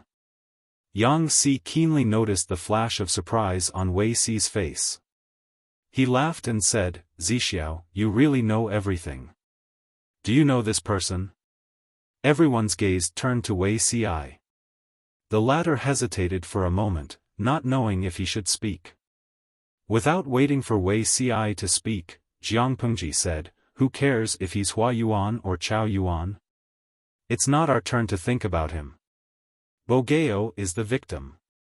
This sentence sounded like mockery, but in fact, it was to change the topic and help Wei Ci out of his predicament. When Yang Si heard Jiang Pengji speak, he could only rub the bridge of his nose, asking for a snub. He did not pursue the matter. It was not a good deal to be targeted by the Lord just to satisfy a moment's curiosity. Yang Si admitted that he was rather curious. Although Wei Ci was not a shut-in, he was not a traveling frog who traveled all over the world to study and never returned home. How could he know so much information? He knew almost all the places that produced the kind of talents. It was simply unscientific. Could it be that Wei Ci secretly had an intelligence department that outsiders did not know about? Jiang Pengji secretly protected him, but Wei Ci did not dare to enjoy it calmly. None of the people present were easier to deal with than Qiguan Rang. If this special treatment made them hate him, it would accumulate into a reason to attack him in the future. Wei Ci felt that he would die faster in this life than in his previous one. In the blink of an eye, thousands of thoughts flashed through his mind. Wei Ci said, "I've heard a little about Hua Yuan." Yang Si immediately perked up. Most people who Wei Ci remembered were not easy to deal with, such as Sun Wen back then. Wei Ci smiled bitterly and said, Hua Yuan was born in a small clan in Nansheng. His parents died when he was young. When he was young, his uncle and aunt arranged for him to marry the legal wife's daughter of a declining aristocratic family. He was gentle and somewhat weak, but his wife was shrewish and arrogant. They had a son and a daughter. During the disaster of the southern barbarians, Hua Yuan's family fled deep into the mountains to take refuge. In the end, their whereabouts were betrayed by the servants in the family. His wife and daughter died tragically. He briefly described Hua Yuan's life. Everyone listened with a face full of confusion. Jiang Pengji said in surprise, "As far as I know, Hua Yuan's temperament and the Hua Yuan that Zixiao spoke of are completely different people. If Hua Yuan was really a gentle and cowardly person, even an Shui wouldn't be able to subjugate him, much less set up a series of schemes to steal Yuan Xian's food." According to the information they had received so far, Hua Yuan was definitely not someone who was easy to deal with. "I made a mistake." Yang Si clapped his hands and laughed. "Zixiao, you made a mistake this time." Ci hasn't finished speaking. How would Jing Rong know that Ci is wrong? It's said that when Hua Yuan's mother was pregnant, she gave birth to a pair of boys. Wei Ci had just said a few words when Yang Si's eyes lit up. How could he have forgotten that Wei Ci had a pen name of Layman Zaiki? Every novel that he published left him mesmerized. Art came from life and was superior to life. As soon as he heard the beginning of the story, Yang Si's interest was piqued. He could not help but perk up his ears and listen quietly. Wei Ci said calmly, his eldest son died before he reached the age where he could grow teeth. His second son survived and was named Hua Yuan. Before Hua Yuan could be enlightened, his parents contracted an epidemic and passed away. His family business was seized by his uncle and aunt. On the surface, his uncle and aunt treated Hua Yuan very well and did not mistreat the only son left behind by his elder brother. But behind his back, they used underhanded methods to try to raise Hua Yuan into a useless person. When Hua Yuan turned 20, his uncle and aunt arranged for Hua Yuan to marry an unreasonable wife who was shrewish and had a secret affair with someone before marriage. After marriage, this woman held all the power in the family. She was dissolute and did not know how to restrain herself. Hua Yuan was cowardly and did not know how to resist. Until the disaster of the southern barbarians, his wife colluded with her secret lover. The two planned to rob Hua Yuan's family's wealth and flee far away, betraying the hiding place of Hua Yuan's family. In the end, Yang Si listened intently and hurriedly asked, "In the end? What happened in the end?" The story was about to end when Wei Ci stopped. Wasn't this deliberately tormenting people? Wei Ci's eyes were indifferent as he said, Hua Yuan killed with a borrowed knife. This couple, along with their illegitimate child, were all killed by the barbarians. After all, it was an ancient era where there were not many novels. The story that Wei Ci spoke of was still very interesting. Yang Si was stunned for a moment. This story sounded anticlimactic, but after thinking about it carefully, it was extremely frightening. Wei Ci said, ever since Hua Yuan's parents passed away due to an epidemic, he suffered from insanity. He was sometimes clear-headed and sometimes muddled. When he lost his mind, he told others that he was not Hua Yuan, but Hua Yuan's twin brother.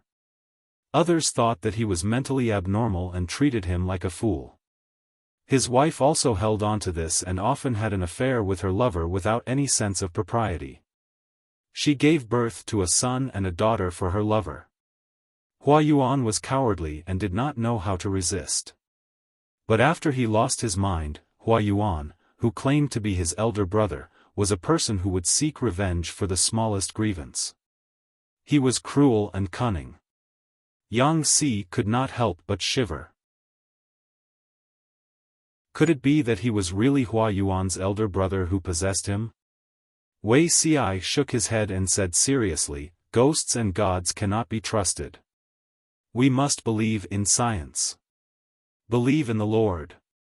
Yang Si looked at him strangely. Why did this sentence come out of the mouth of a charlatan? Why did it sound so awkward? Yang Si was confused. If it was not the younger brother who possessed him, how could it be explained that there were two completely different Hua Yuan after he lost his mind? One was cowardly, dejected, and bullied. His wife and her lover cheated on him countless times and gave him a pair of cheap children, making him a cheap father for many years. Such a great shame and humiliation, not to mention Hua Yuan who was born in an aristocratic family, any child beggar would not be able to tolerate it.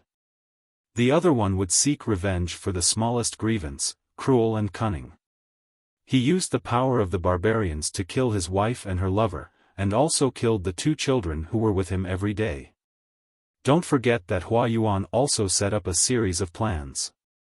He stole the grain stored in Chenzhou from Yuan Xian, deceived Nie Sun, and tricked Huang Song. Yang Si was still thinking about the plot. Han Yu and the others looked at Wei Ci with a strange expression. Wei Ci's story was too detailed, it sounded more like a story to them. Pitiful sigh, lost his mind? Maybe he has two personalities? I didn't expect Hua Yuan to be a psychopath. Lo Siji Lianmeng, this is very likely. Samiran said that Hua Yuan went crazy after his parents died. His uncle and aunt, who had taken away his family's wealth, harbored evil intentions towards Hua Yuan. They even wanted to raise Hua Yuan to become a cripple. Hua Yuan was young and faced with a hostile external environment. Maybe he split his second personality because of this. This personality claimed to be Hua Yuan's biological brother who died young. Hua Yuan imagined that his elder brother would protect him, so the second personality was completely different from the first one. He evolved from a little sheep to a man-eating flower. Tudu Feichio, from a little sheep to a man-eating flower. This metaphor is amazing. I double-click 666 for you. Jiang Pengji said, as far as I know, this kind of insanity is extremely difficult to cure. It will worsen over time.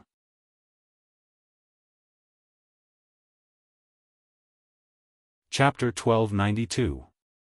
Some of the patients with multiple personalities were harmless, but some of them were very aggressive. She had once carried out a mission to capture a freak with 36 personalities. Each of the 36 personalities had a strong tendency to be antisocial and violent. They committed serial crimes and had a great impact on society. Her superiors had issued hunting missions many times. The genetic warriors before Jiang Pengji had all failed miserably. They were killed instead. That guy had also come out of the genetic warrior training camp and was one of the best in that batch.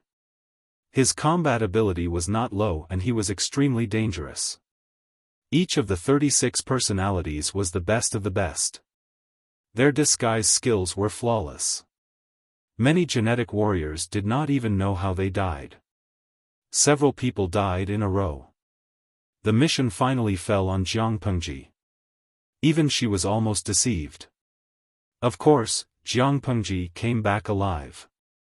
She successfully killed the senior with multiple personalities and was admitted to the military hospital for a long time. Further deterioration? Yang Si asked curiously, how so? Jiang Pengji smiled and said, for example, he lost his mind one day and woke up claiming that he was Yang Si. Yang Si shuddered. Was it fun to scare him? He subconsciously looked at Jiang Nongqin from the corner of his eye. He saw the heartless woman looking at him suspiciously. For all, he could not live like this anymore. If he had been NTR'd by someone else, he would have killed the other party.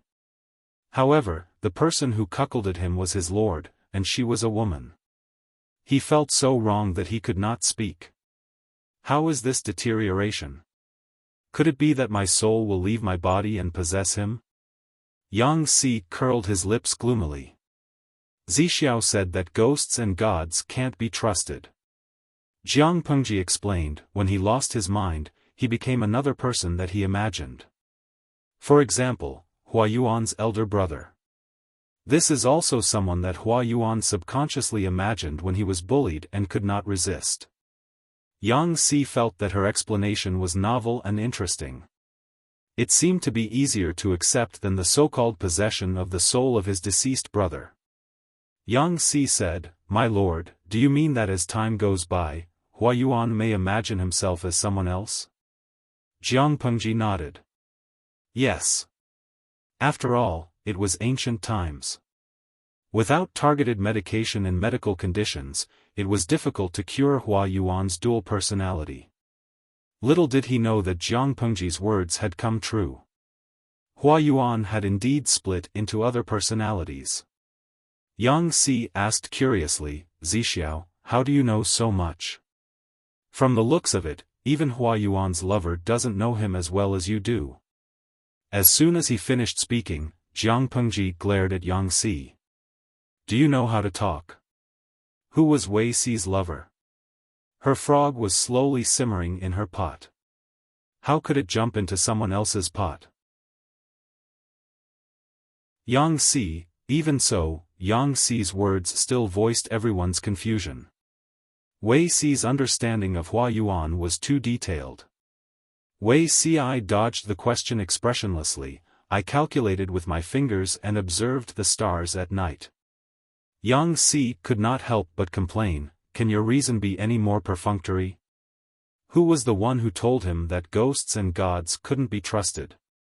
Turning around and slapping his own face, "Wei Zixiao, you sure are capable." Wei Si argued with him and said, "Yes." Yang Si, Han Yu shook his head. He and Wei Si had known each other for many years. There was indeed something mysterious about Wei Si that others could not fathom. Since the Lord did not ask further, it was obviously harmless. She could just pretend to be deaf and dumb. On the contrary, Yang Si liked to be abused. Even though he knew that there was no result from asking, he still persisted. Jiang Pengji excused the meeting with the excuse that she was tired. Wei Si was caught up by Yang Si as soon as he left the tent. He said wickedly, "Zixiao, why don't you write a novel about Hua Yuan using the name of Layman Zaiki? It will definitely cause a sensation." Wei Si said, "Are you trying to piss him off? He was so mischievous." Yang Si said, "After listening to this novel, my heart is itching. I always feel that it's not enough. For a novel, after reading a novel, one always felt that it was fresh and wanted to find a similar type to read again to satisfy the need." Wei Si was moved but refused. No matter what, he and Hua Yuan had worked together before. It was too wicked to bully an old colleague like this. Wei Si washed up and was about to rest and a figure sneaked in quietly. When he looked closely, it turned out to be the Lord. "Lord, you are," relying on her good martial arts skills, the Lord always liked to visit her at night. Jiang Pengji said with a hint of jealousy, "About that Hua Yuan, were you familiar with him before?"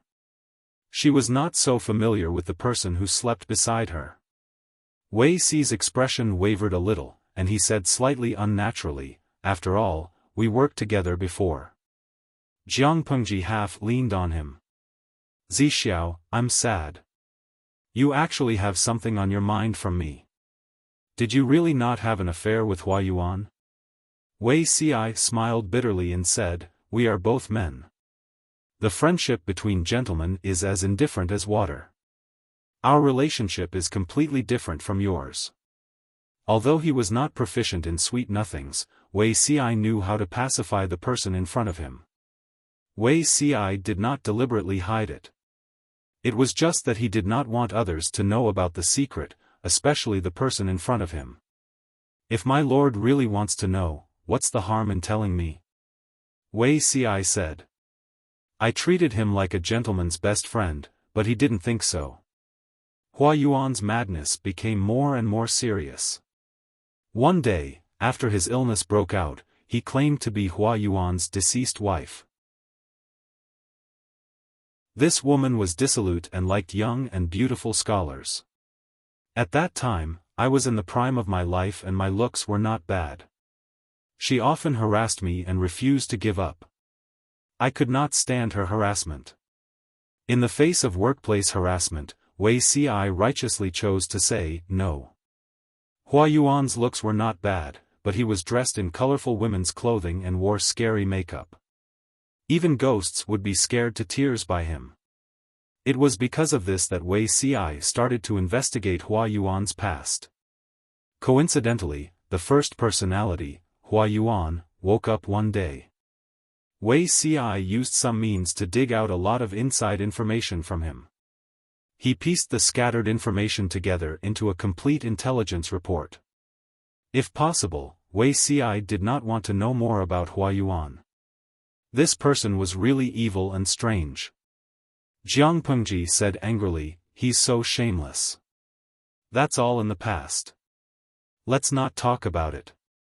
Wei Ci sighed and said, at the end of the day, he was just a pitiful person.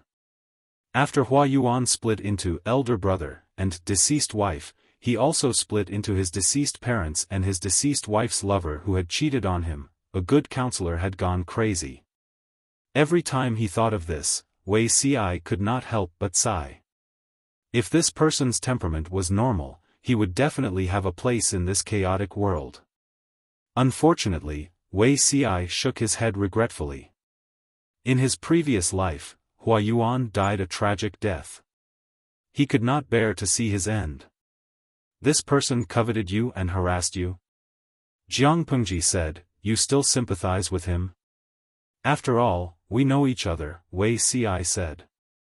Jiang Pengji said, speaking of which, I seem to have been coveting Zixiao and harassing him. Do you hate me?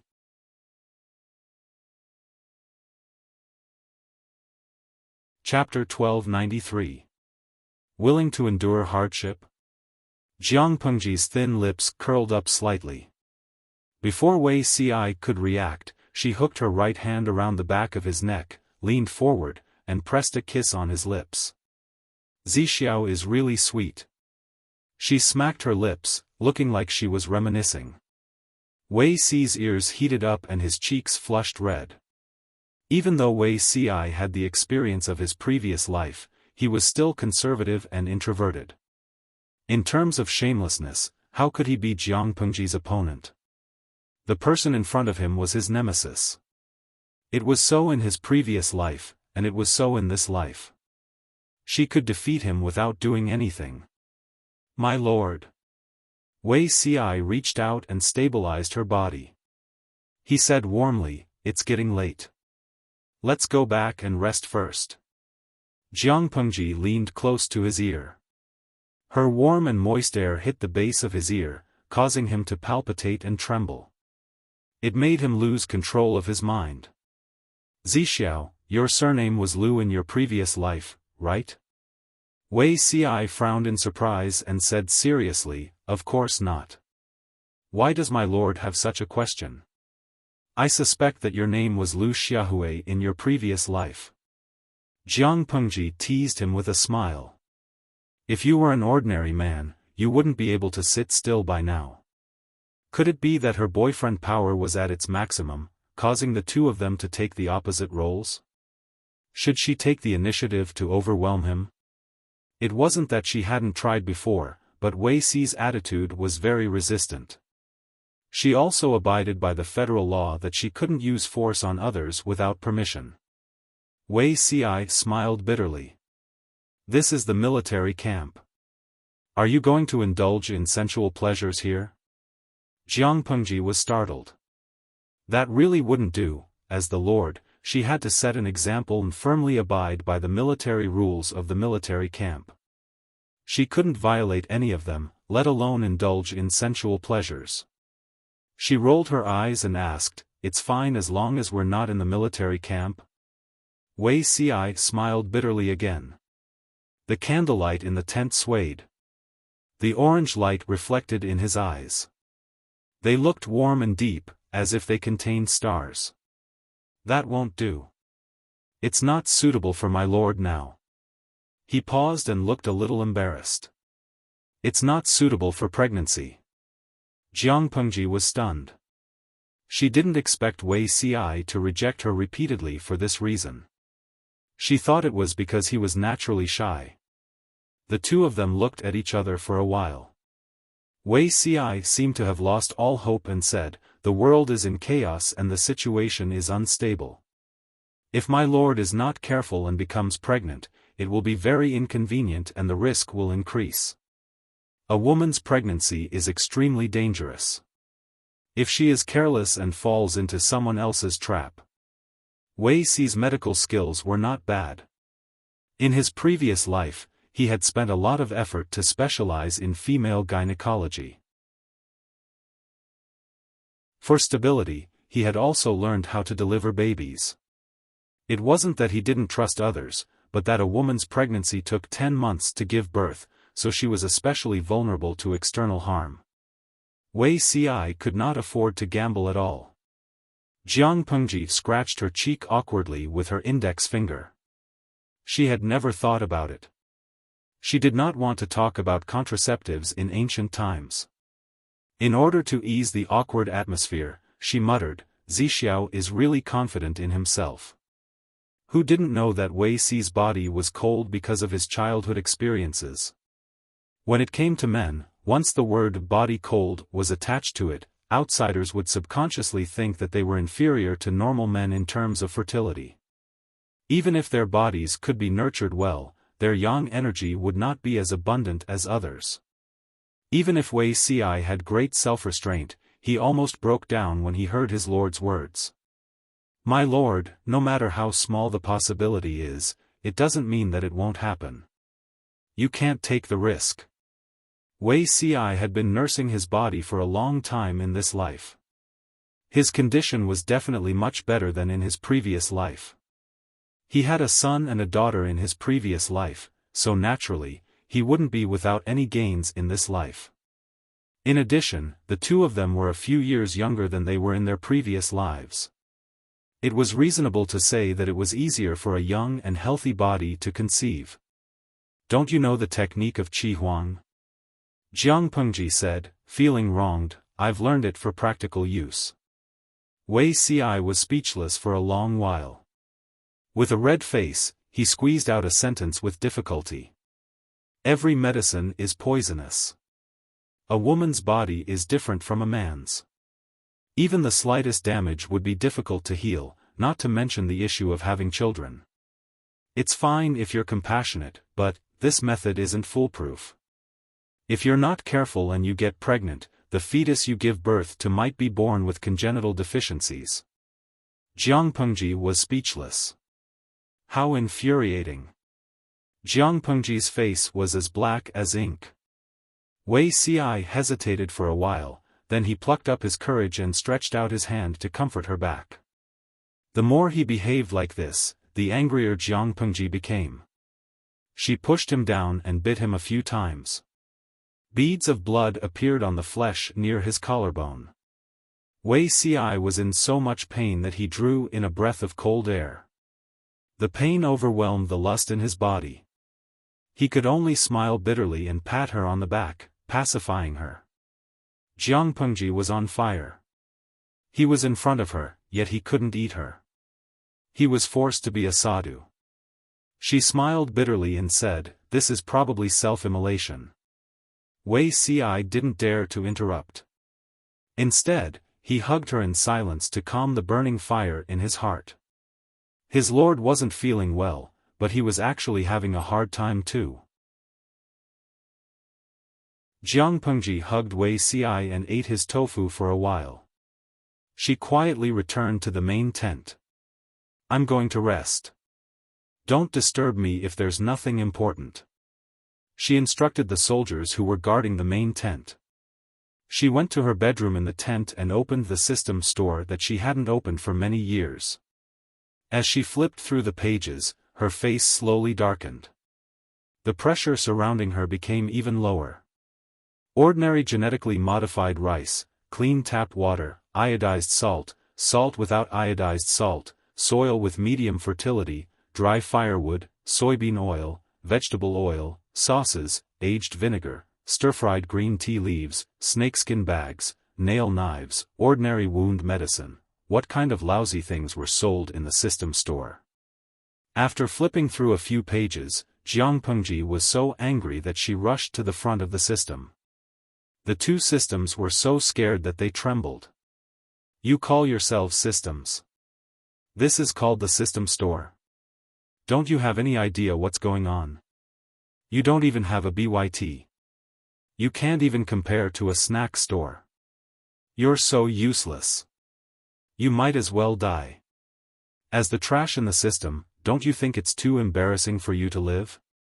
She vented all her anger on the system. The two systems were so scared that they were dumbfounded. You're crazy. System number 2 retorted angrily. Who said that the system store must sell BYT? What was wrong with them? She had left them hanging for so many years.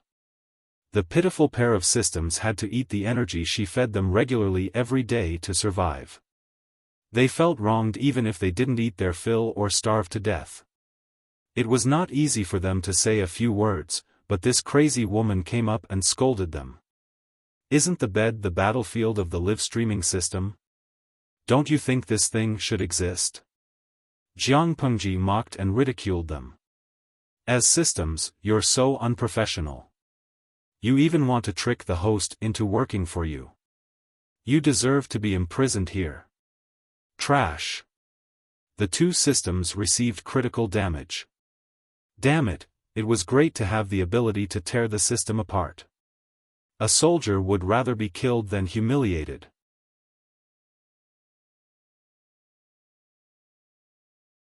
Chapter 1294.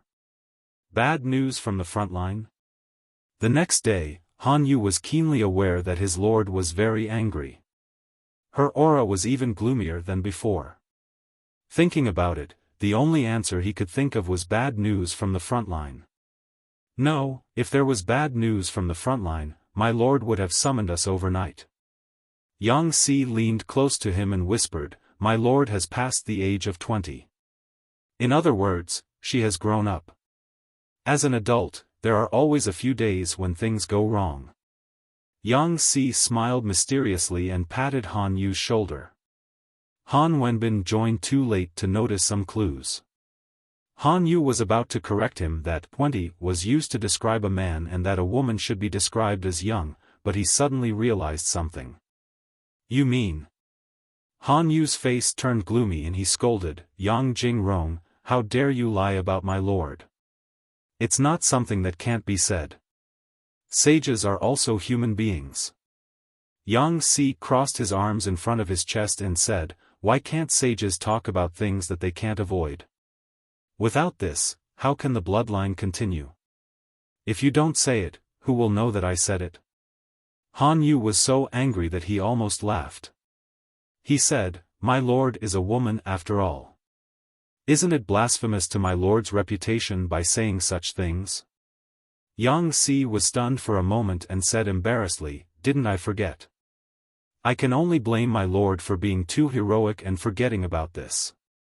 Han Yu was speechless. He wanted to strangle this scoundrel. Han Yu was exasperated and said, this is related to my lord's reputation. How can you talk nonsense? It was not easy to be a female lord. Yang Si's attitude was so frivolous. If it was spread out, it would be extremely disadvantageous to my lord. Yang Si couldn't defeat Han Yu, so he could only listen to the scolding with his head down. After all, Han Yu was his senior brother, so he endured it. When Han Yu finished scolding him, Yang Si turned to Jiang Nongqin for comfort. Jiang Nongqin said, "Military advisor Han is thoughtful. You are indeed in the wrong. There is nothing to feel wronged about. My lord's reputation is the most important." Yang Si was speechless. What a heartless woman. Jiang Pengji was very angry, but there were many places for her to vent her anger during the war. Her morale was high, and her soldiers were also encouraged. They looked like they were ready to perish together with the enemy at any time. The entire army did not look dispirited at all. The haze of losing Hu County and Mound River County had been swept away. This was something new. Jiang Pengji gathered everyone for a meeting. A huge sand table was placed in the center of the tent, and the mountains, rivers could be seen on it. Jiang Pengji glanced at the location of Zhanghe County, which was marked with Huang Song's label, and cursed in her mother tongue. Although she spoke softly, many people heard her, but they could not understand her. They couldn't understand it, but the viewers in the live stream knew what it meant. Jiang Pengji had been streaming for almost 10 years. Even if she did not deliberately speak in her mother tongue, she would still occasionally reveal a few words. In the live stream room, Salted Fish had been gathering material for years and barely managed to translate a few pronunciations. Lo Siji Lianmeng, the host, has been very irritable lately. Is it because of Bogeo? Jiang Pengji usually restrained herself and avoided using her mother tongue as much as possible, except for one situation, when he was extremely irritable. Under such circumstances, other than cursing, there was no other meaning to using one's mother tongue. Gue Kai Guofengxiu, the streamer is going to win. Huang Song shouldn't have made her so angry, right? She should be scolding the local forces in Hu County for betraying her. I remember that the streamer did not touch them because she cared about Lu Shi's reputation. Who knew that they would take advantage of the streamer's serious illness to betray her? Fortunately, Jiang Pengji was pretending to be sick. If she was really sick, they would have done this and Hu County would have been completely lost. Hu County had a very important strategic significance. If the provisions in Hu County were taken away by Huang Song, he would not have to worry about food this winter. On the contrary, Jiang Pengji's side would be trapped. Even if it was freezing cold, Huang Song could still gather his troops to attack Wanzhou. Jiang Pengji might not be able to defend her side. Thinking of this, it was reasonable for Jiang Pengji to curse the ingrates in Hu County. Little did she know, Jiang Pengji changed the topic and said with a burning gaze, "It's getting cold. Let's send Bogeo on his way. Moyu Guangxi, the weather is getting cold and yellow? Gugu gu, did you see that? That's my brain. Pepsi Cola, the person above is presumptuous. That's my brain. Xian Yu Man, isn't the brain above Coca-Cola?" The idle people still did not change the topic, but Han Yu and the others were very reliable. The Sanshan Valley is not a place that is easy to defend and difficult to attack. If Huang Song attacks it with his troops, General Luo and the others will not be able to defend it for more than a few days. Han Yu said with a serious expression, "I asked General Qin Gong to send troops to sneak attack the rear of Huang Song's main force to restrain their troops, but it can only delay them for a while." Jiang Pengji said, "I also know that the Sanshan Valley is not a strategic pass. Luo Yu's troops will not be able to defend it. Therefore, we need to end the battle quickly without delay." Looking at the time, Bogeo should have received the news from Chenzhou. He will not sit still. He will either give up Hu County and Zhanghe County and retreat with his troops, or he will go all out and attack the Sanshan Valley and seize the whole of Hu County. Hu County was a hot potato. The terrain also made it easy to attack and difficult to defend. The whole of Hu County only had one line of defense, and they had to send many troops to defend it. However, the ingrates in Hu County were courting death. They cooperated with the Mole Huang Song and broke the line of defense in Hu County.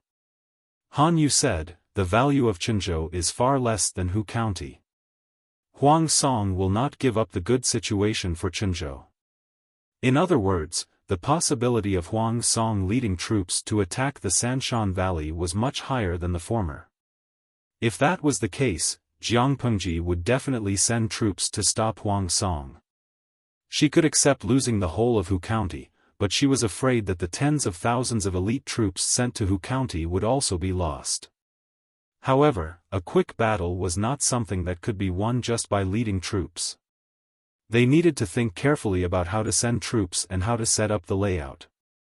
Everyone frowned and discussed for more than 2 hours before they finalized the final plan of attack. After the meeting ended, Jiang Pengji added, "We will pacify the 5 countries within 7 years. Bogeo is a force that we must destroy." Han Yu frowned. He did not want his lord to bite off more than she could chew. He hesitated and said, "This year, we can conquer Huang Song and Dongqing will basically be unified, but the other 4 countries," Jiang Pengji snorted. "Can't we destroy a group of thieves with the strength of a country? Dongqing, Xichang, Nansheng, Beiyuan, and Zhongzhou." The 5 countries were basically divided. Although Dongqing would not be the first to be in chaos, it would be the first to be unified. With all the troops in the country under her control, she did not believe that she could not defeat the neighboring countries that were divided.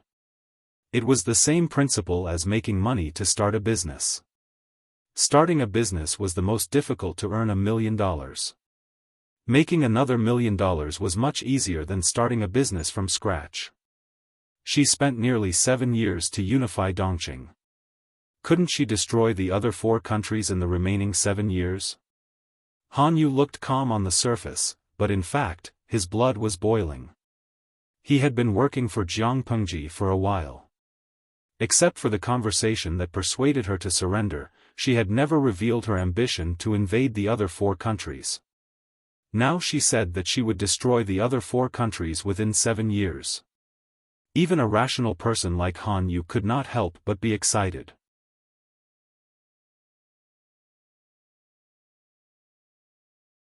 Chapter 1295. Who didn't know how to brag? But to be able to turn your bragging into reality, that was the real deal. Jiang Pengji had made a bold promise. This year, she would defeat Huang Song. In 7 years, she would pacify the 4 countries. Naturally, she had to put in the corresponding effort. At the moment, the most important thing was to send troops to intercept Huang Song's main force and prevent them from entering the Sanshan Valley. If Hu County was saved, the next battle would be easier.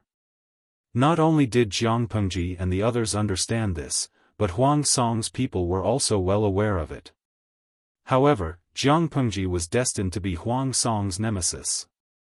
Before he could recover from the joy of breaking through Hu County's defense line and taking over Zhanghe County, a few pieces of news came from the rear. They struck him like a bolt from the blue. Almost all of his rationality was shattered. Yuan Xin almost killed the military counselor Nie Sun in front of the battle. Yuan Xin easily believed Hua Yuan's suggestion and used the strategy of strengthening the defense and clearing the field. As a result, the grain stored in Qinzhou's granary was stolen by Hua Yuan. Yuan Xin was drunk and violent. He wanted to kill an assistant general who violated military orders. The assistant general was so bold that he conspired with another assistant general to kill Yuan Xin. Qinzhou is in dire need of rations.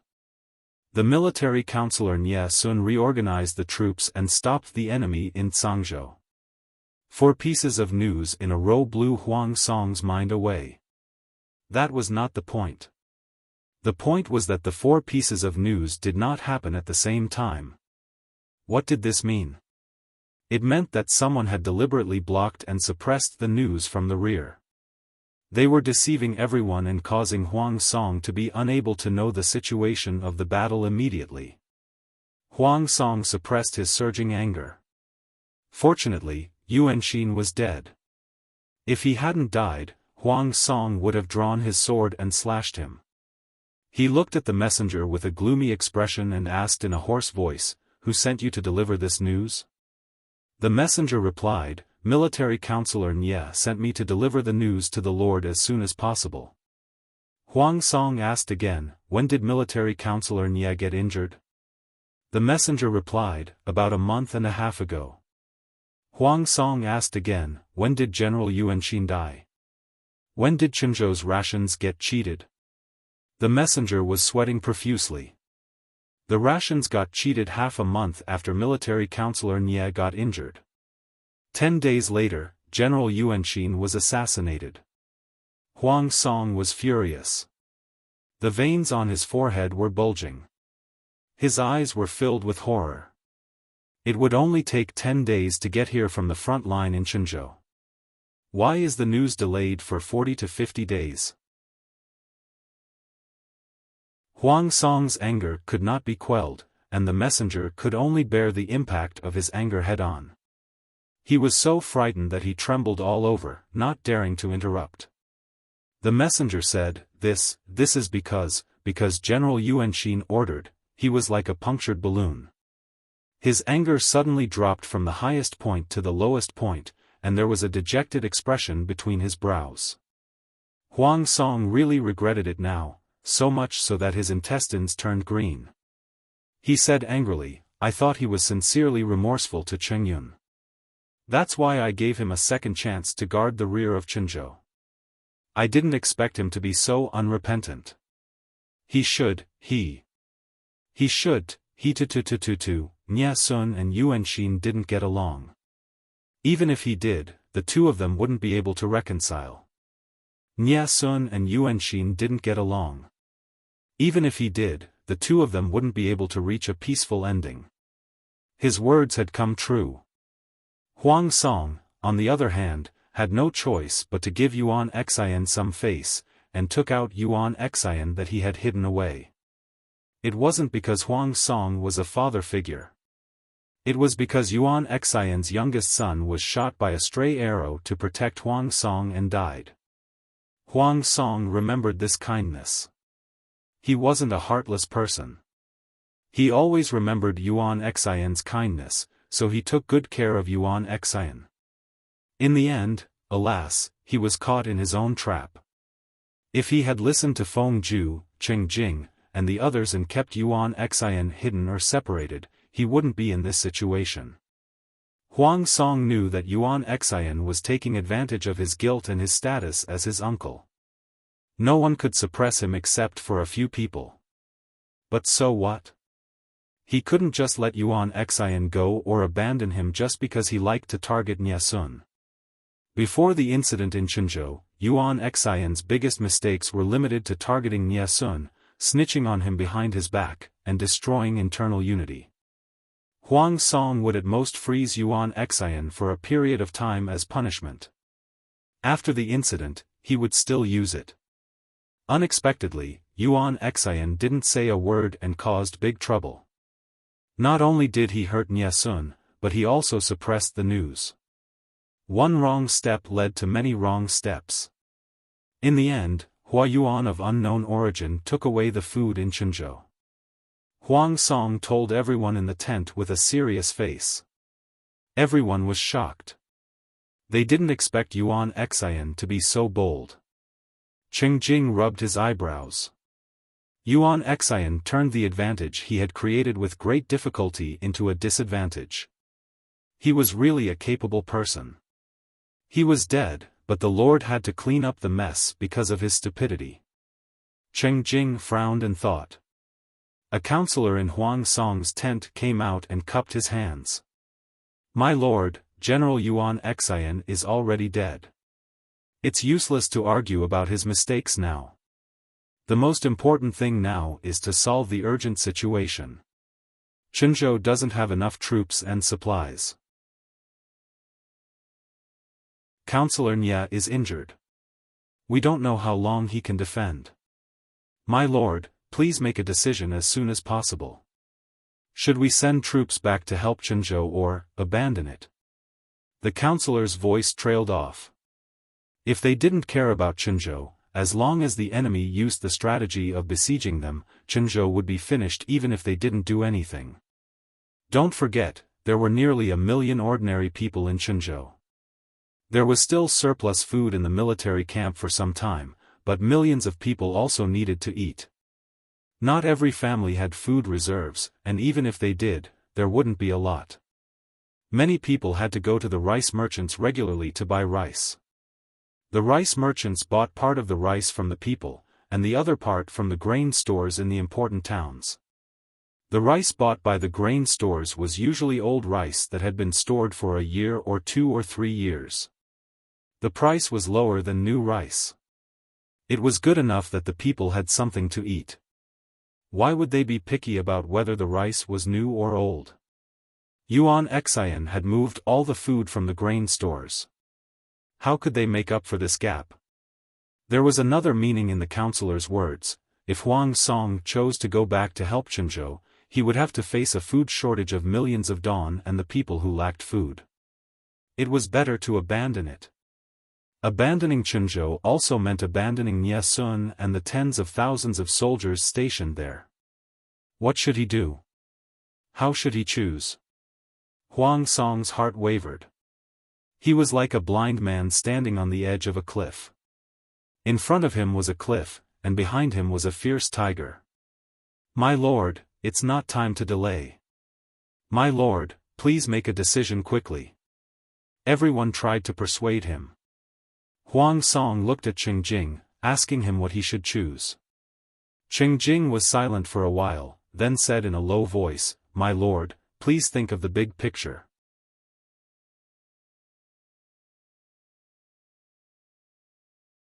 Chapter 1296. Everyone was well aware of Huang Song's choice. Qingjing left the main tent with a heavy heart and secretly found the messenger to ask. He felt that something was wrong about the incident in Qinzhou. Yuanxin had a bad temper for a long time, but he had to be killed at such a critical juncture. The messenger trembled with fear and did not dare to look directly at Qingjing. He answered whatever Qingjing asked. Have you investigated Hua Yuan's background? Qingjing asked in a low voice. Is it possible that he was sent by Wanzhou? Huang Song and Jiang Pengji were in a heated battle. It was too much of a coincidence that Hua Yuan jumped out and swindled millions of Dong of grain. When General Yuanxin was alive, he had sent men to pursue the stolen rations. Although they didn't manage to catch the culprit, according to intelligence, Hua Yuan was a citizen of Nanxing. This batch of rations was also transported to the south by water. Military advisor Nye investigated it carefully. It was most likely not sent by Wanzhou. Qingjing frowned slightly and sighed. That's true. If it was Wanzhou's doing, it would have been publicized long ago. Sent south by water? Could it be Nanxing's power? Yang Tao and Jiang Pengji had formed an alliance. Yang Tao could indeed help Jiang Pengji. Qingjing would never have guessed that Hua Yuan was not Yang Tao's subordinate but Anshui's. Anshui's reputation in Dongqing was very low. It was normal for Qingjing to not think of him. He asked again, how is military advisor Nye? Can you take it?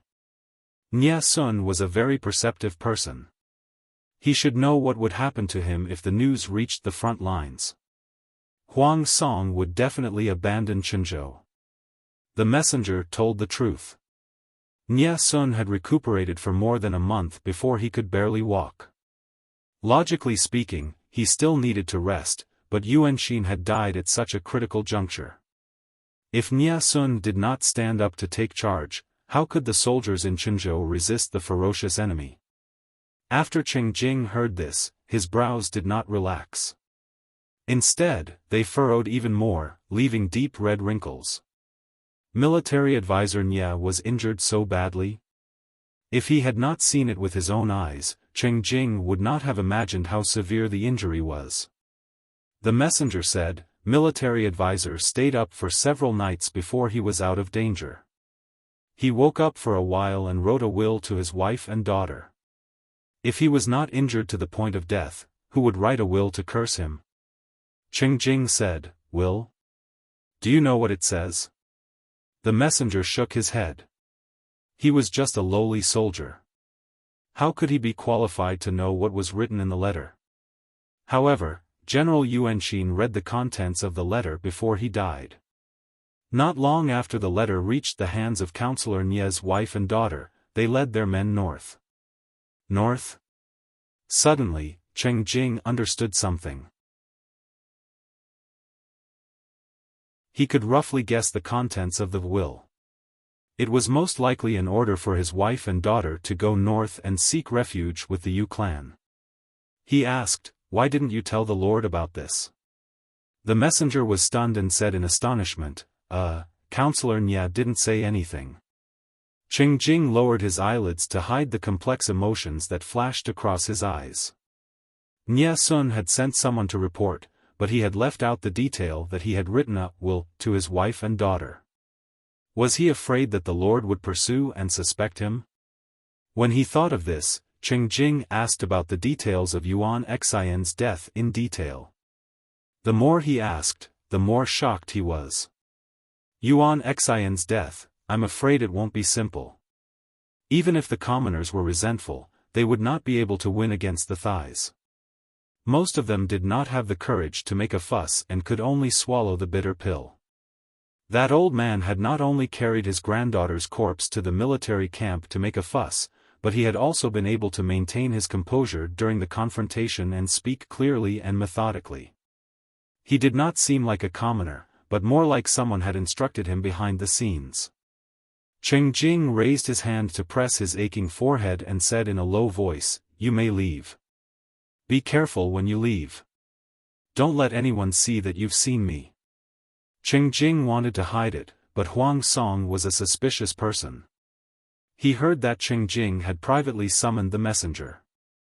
This action attracted Huang Song's attention. He summoned the messenger to ask. What did the counselor ask? The messenger recalled carefully and told him everything. After hearing this, Huang Song's expression became a little gloomy. The messenger knelt down in fear and trembled, not even daring to breathe loudly. After a while, he waved his hand and said, "Don't say anything that should or shouldn't be said." The messenger retreated with a puzzled face. The next day, Huang Song gathered everyone to discuss the matter of attacking the Three Mountains Valley.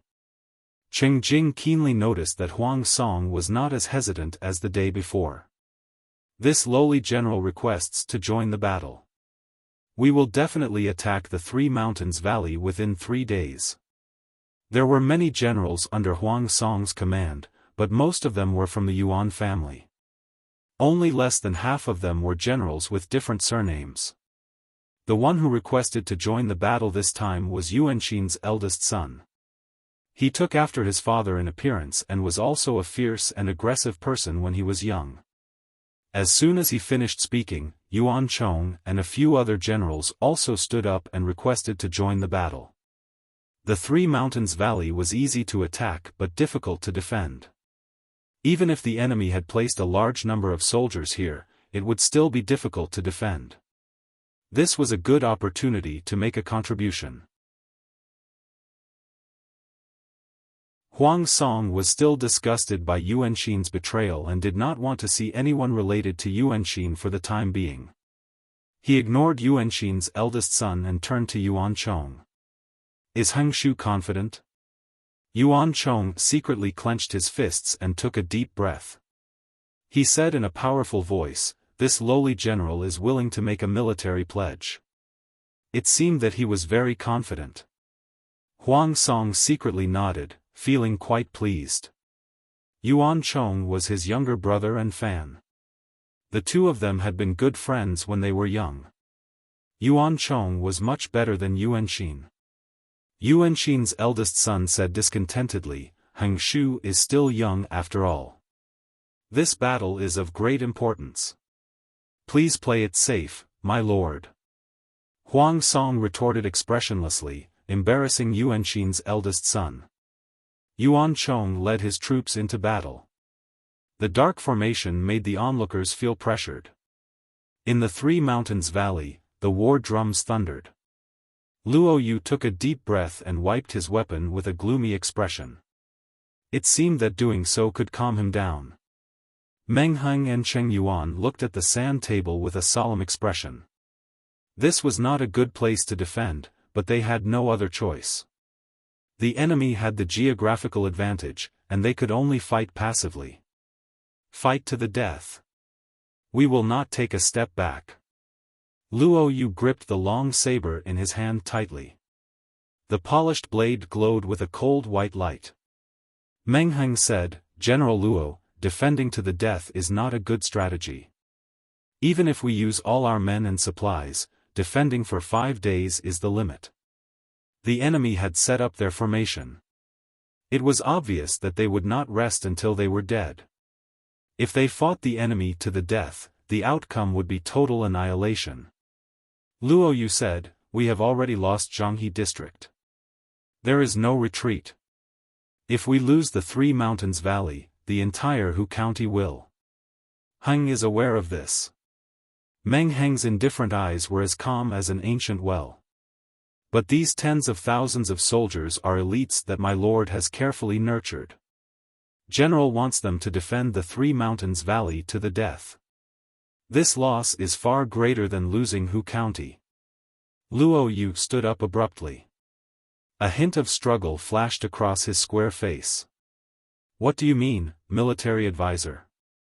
Meng Heng said, "Retreat and abandon the valley. Retreat is the best plan." There was a loud bang. Luo Yu was so angry that he smashed the table beside him. Sawdust scattered all over the floor. Military advisor. Retreat and abandon the valley. How could Meng Heng say that? Wasn't this equivalent to handing over the entire Hu County to Huang Song?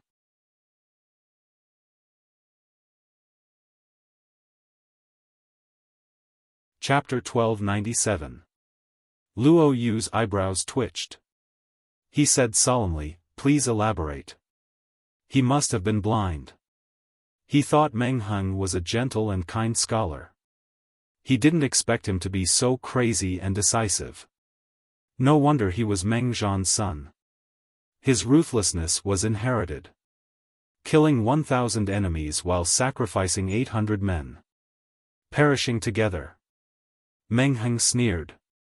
Luo Yu's heart skipped a beat. Huang Song attacked Hu County for the food after the autumn harvest. We can burn it. If we can't get it, Huang Song won't get it either. Luo Yu's eyelids twitched. Burn it? Burn his own food? Crazy? Meng Heng said, "Not all of it. We're burning the fields within 100 miles of the Sanshan Valley. If the food was burned, what was the point of Huang Song's attack? He could just cry in Mound River County." Luo Yu looked at Meng Heng with shock in his eyes. His breathing was rapid and heavy, and his eyes were bloodshot. Burning the crops within 100 miles of the fields, how could he bear to do it? In this era, people would sacrifice their lives for a meal. How could he do it? "If you don't make a decision, you'll be in trouble." Meng Heng said coldly, "General Luo, make a decision." Luo Yu squeezed the handle of the knife. His knuckles turned blue from the force.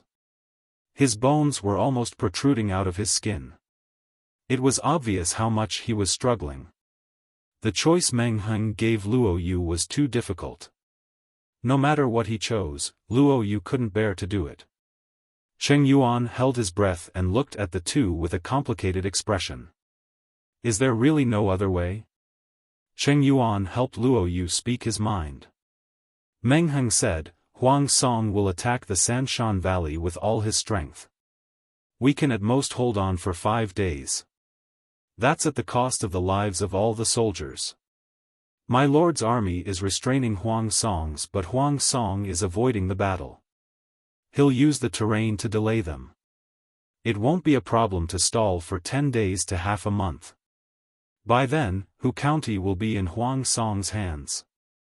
Is that what you want to see?" The two were speechless. Luo Yu hung his head in pain. Meng Heng said, sacrificing 100 miles of fields in exchange for the lives of tens of thousands of soldiers and half of Hu County. Isn't that worth it? Luo Yu said, advisor. In 2 months, it will be the autumn harvest, Meng Heng said, but we're exhausted after persevering for 5 days. How can we last until the autumn harvest? Since ancient times, wars had only involved seizing other people's territory and food. Who would burn one's own food? After a while, Cheng Yuan said, if news of the people burning a year's worth of hard work gets out, Meng Heng asked, isn't there a ready scapegoat? Luo Yu and Cheng Yuan were both stunned, not knowing who Meng Heng was referring to. Some people worked with Huang Song from the inside for wealth and glory. Why didn't anyone burn the food and take the opportunity to surrender to Huang Song? Meng Heng said, anyway, they're a bunch of people who are about to die. It's not too much to add another crime to them. Let their deaths be more worthwhile. Both of them were silent. What was the reason for the arson? Anyone with a discerning eye would know that Huang Song attacked Hu County for the food.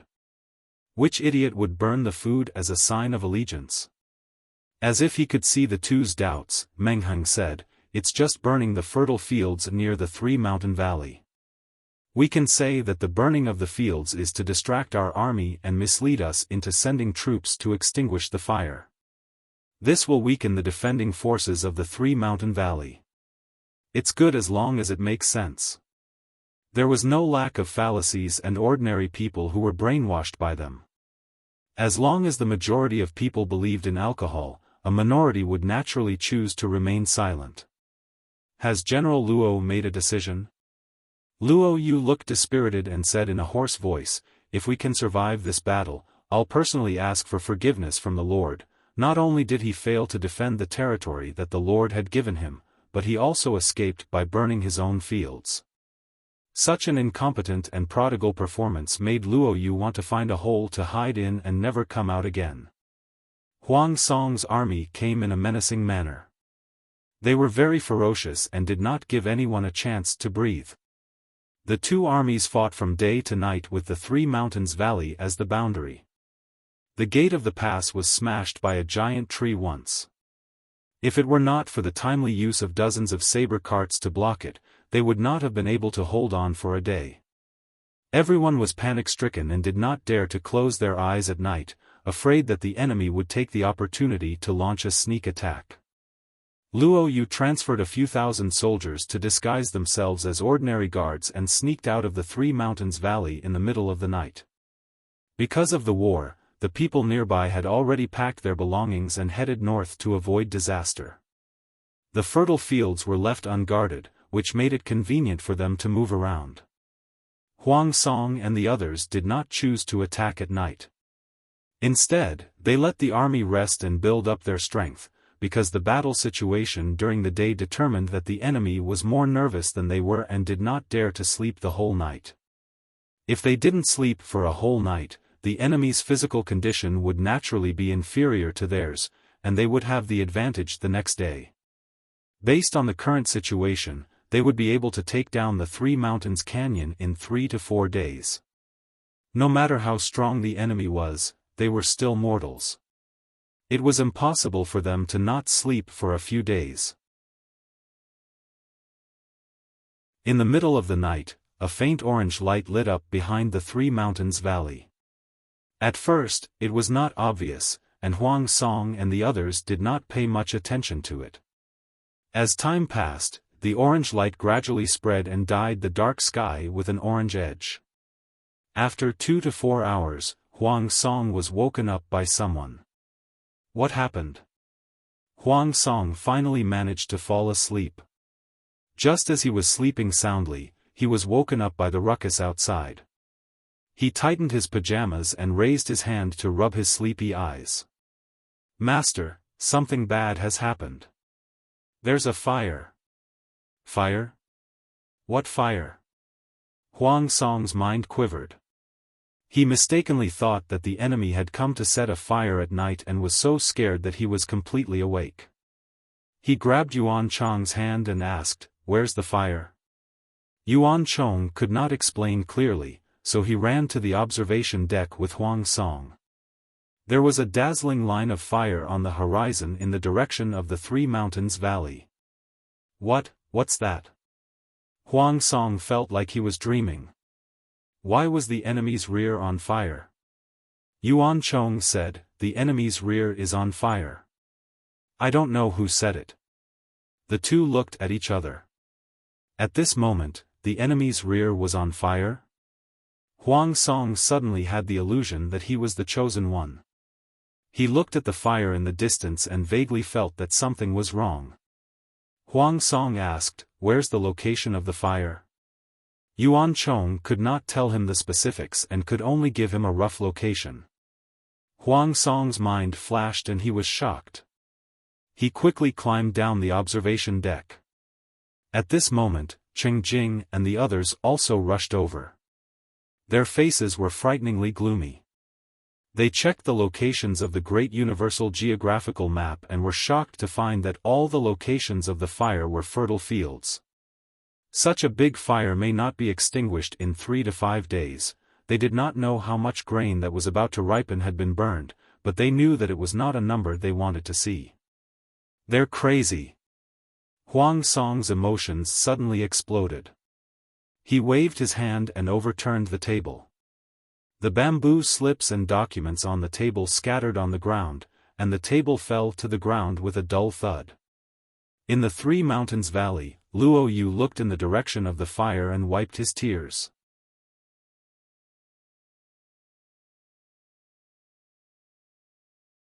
Chapter 1298. Compared to the back-and-forth battle in Hu County, the Wanzhou battlefront seemed dull and boring. The person guarding the Wanzhou battlefront was Qiguan Rang, the commander was Fu Wang, and the troops he led were all elites. No matter what tricks Feng Ju used to lure and mislead them, the entire army adopted the safest strategy. It wasn't that Qiguan Rang didn't want to change from defense to offense, but he had Wanzhou behind him. If Hu County fell, they would at most lose a year's harvest.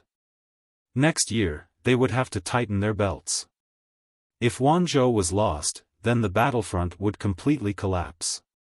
Qiguan Rang knew this, so he didn't dare to slack off. He often deduced the enemy's tactics late into the night, so busy that he even forgot where to put the feather fan in his hand. Yes, that's right. The feather fan that Qiguan Rang never left his hand all year round had finally lost the favor of the main wife.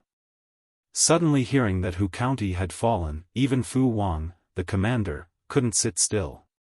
Qiguan Rang was still calm and unperturbed. Isn't the advisor worried at all? Of course, Qiguan Rang said. If all of Hu County falls into Huang Song's hands, not only will they get millions of dawn of new grain, but the tens of thousands of elites under the Lord's command will also be lost. However, if we lose Hu County, we still have a chance to win. If we lose Wanzhou, it'll be hard to turn things around. The land of Wanzhou was the culmination of 7 years of his lord's hard work. Hu County's greatest value lay in its grain. Qiguan Rang knew very well which of the two was more important. Fu Wang let out a sigh after hearing this. He put away all his anxiety and nervousness. He seemed to have calmed down, but the aura around him was slightly terrifying. As soon as Fu Wang thought of the local forces in Hu County rebelling against Huang Song, who had backstabbed them in their vitals, causing the defense line in Hu County to fall and the army to have to retreat to the Three Mountains Canyon, he was instantly enraged. He gritted his teeth and said, if the people in Hu County hadn't. Qiguan Rang frowned and looked at a spot on the sand table. He clicked his tongue. Maybe the Lord would be happy to see this. Fu Wang almost exploded in anger. How could the Lord be happy to see betrayal? The Lord seized the opportunity to clean up Chongzhou, but Hu County is not easy to deal with. Qiguan Rang's eyes were cold as he said meaningfully, now that someone is courting death, of course, she doesn't mind them being bolder. If they know their place, who would the Lord kill? Fu Wang furrowed his brows. He had a feeling that Qiguan Rang was implying something. Although the general looked burly and honest on the surface, as if the general was all brawn and no brains, in reality, that was not the case. The scheming on the battlefield was no less than the fighting in the imperial court. A commander capable of commanding hundreds of thousands of soldiers in battle would not be a simple-minded person. Fu Wang probed, "Why do you say so? Could it be that my lord already had the intention to get rid of those people?" If that was the case, Fu Wang was even more puzzled. Other than the stab this time, the forces in Hu Commandery have been very obedient the rest of the time. There is no reason for the lord to want to kill them so early on. Qiguan Rang was startled for a moment, then smiled faintly. Perhaps. How can an outsider guess the lord's thoughts? Fu Wang choked on his words. Qiguan Rang was pretending to be deaf and mute. Qiguan Rang obviously knew something but refused to say it. This made Fu Wang's heart itch, but Qiguan Rang was tight-lipped and refused to reveal anything. Qiguan Rang replied, "It's not a good thing to know too much." As soon as Fu Wang heard this, he knew that he should not continue to be curious. Even the cautious Qiguan Rang said so it must not be a small matter. He decisively changed the topic to his opponent, Feng Ju. If Qiguan Rang's steady style was a shield, then Feng Ju was a sharp spear, extremely aggressive and deceptive. Fu Wang occasionally lamented that Feng Ju had followed the wrong person to follow Huang Song. His temperament was more like the lord's. If Huayu was not in Cangzhou but here, it would be interesting for the brothers to fight. Qiguan Rang said, "My lord deliberately transferred Huayu to Cangzhou to avoid the brothers from killing each other." Fu Wang made a sound of surprise. "Aren't the brothers Cheng Sun and Cheng Yuan a warning?" Qiguan Rang said, "Old Master Feng Ren is old and can't take the stimulation. Cheng Sun's death caused Cheng Cheng to become seriously ill. Many famous doctors said that he could not hold on any longer. If the same situation happened again, if old Master Feng Ren was also sick, he might not have the luck to recover." Fu Wang said, "If that's the case, no wonder the lord transferred the troops to Hu Commandery and avoided Nyesun. Is it the same reason?" Qiguan Rang nodded. "It's rare for my lord to be so considerate." Fu Wang stretched and perked up. "The enemy hasn't moved for 2 days. It doesn't look normal." Feng Ju led troops to attack Wanzhou, but they were stopped by Fu Wang and Qiguan Rang. The two sides were in a stalemate. A while ago, the battle was quite fierce, but these 2 days, it had become uncharacteristically quiet. There must be a reason for this abnormality. Fu Wang felt that Feng Ju was definitely up to something. Qiguan Rang said, "If the enemy doesn't move, I won't move. As long as something doesn't happen in Wanzhou, what tricks can he play?" The main theme of the battlefront in Wanzhou was defense. They absolutely could not push the battlefield into Wanzhou. This was the bottom line that the Lord had told them. It was best if Feng Ju was willing to stop for a while. Qiguan Rang could take the time to make other arrangements. Reality proved that Feng Ju was a restless person. How could he waste his limited time on meaningless things? Fu Wang had a brainwave and said with a smile, "What if Feng Ju instigates the Feng family to defect?" "General Fu, do you know how long the Feng family has been around for?" Qiguan Rang secretly rolled his eyes and chuckled. "Feng Ju instigates the Feng family to change their stance, but the premise is that the lord dies and Wanzhou and Hu County fall into Huang Song's hands. Only by achieving this premise can Feng Ju have a chance. The Feng family has gone through several dynasties and several troubled times. If they don't even have the ability to protect themselves, how could they have survived until now? The Feng family of Shangyang was not something that the upstarts in Hu County could compare to." Fu Wang asked, "What if Feng Ju forged a letter to force the Feng family?" Qiguan Rang said, "That's even more impossible. No matter how rebellious Feng Ju is, he won't be so cruel as to drag the entire Feng family into a situation of eternal damnation. You also know the Lord's temperament. She won't easily let go of those who betray her. No matter how stupid Feng Ju is, he won't do that. If he dares to do that, Old Master Feng Ren will be the first to step forward and strike Feng Ju out of the family tree, or even kill family in the name of righteousness. Fu Wang nodded as he listened. Not long after the two of them ended this topic, they were slapped in the face. Report, we've caught a suspicious spy. Fu Wang waved his hand and said, Spy? Bring the person in. As soon as he finished speaking, two soldiers escorted a woman in a summer gown into the room. The woman struggled as she walked. Fu Wang said, Is this a spy? The woman looked to be about 27 or 28 years old. Her black hair was tied up in a woman's bun, revealing her clean neck and collarbone. Her figure was plump, and her skin was delicate and rosy, like a ripe peach. She was also very good-looking, and her eyes were charming and moving, as if they could suck in a person's soul. Fu Wang took a look and was stunned for a moment, but he came to his senses the next moment.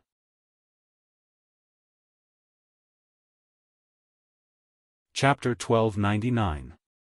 One of the patrolling soldiers had been holding back his pee so much that he begged his colleagues to switch shifts and secretly went to a remote place to relieve himself.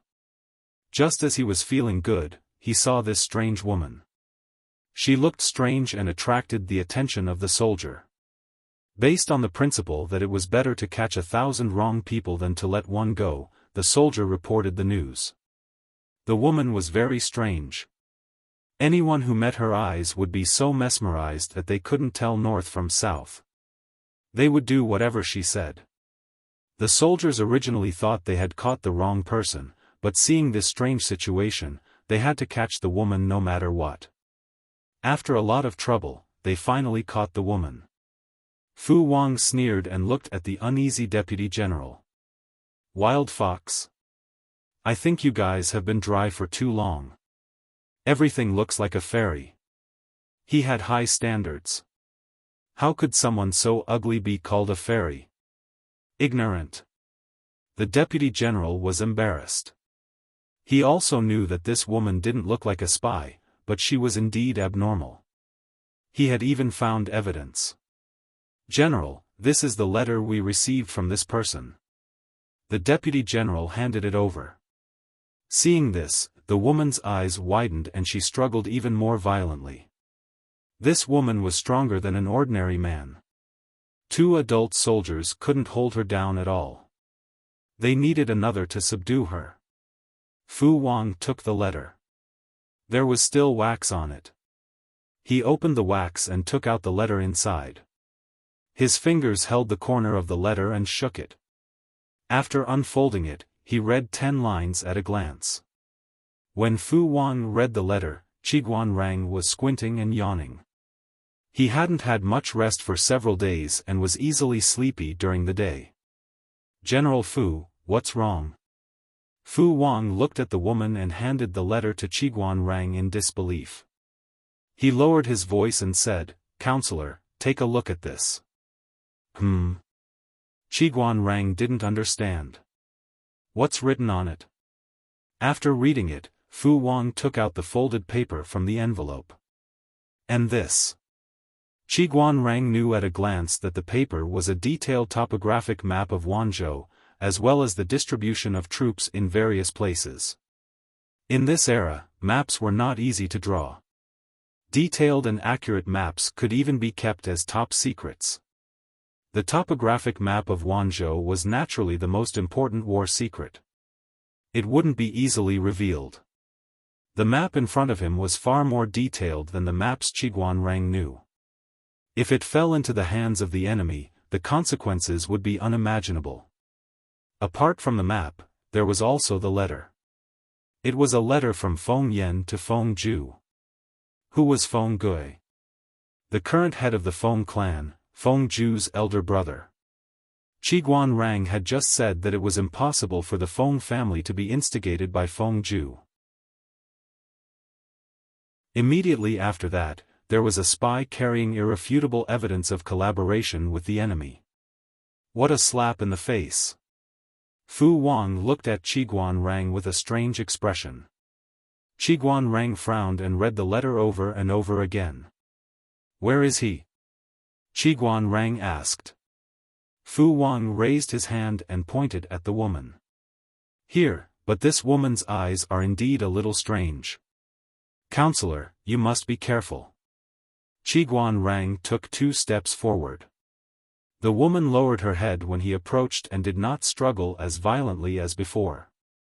Looking at the woman, Qiguan Rang raised an eyebrow and lifted her chin, forcing her to lift her head. Fu Wang, incredible, incredible. Qiguan Rang's brows relaxed. He asked in surprise, "It's you?" The woman subconsciously shrank her shoulders, avoiding Qiguan Rang's direct gaze. Fu Wang asked, "Do you know her? Could it be that this woman was an old flame of the counselor's?" Qiguan Rang did not pay attention to Fu Wang's thoughts. "We've met a few times, but I haven't seen her in recent years."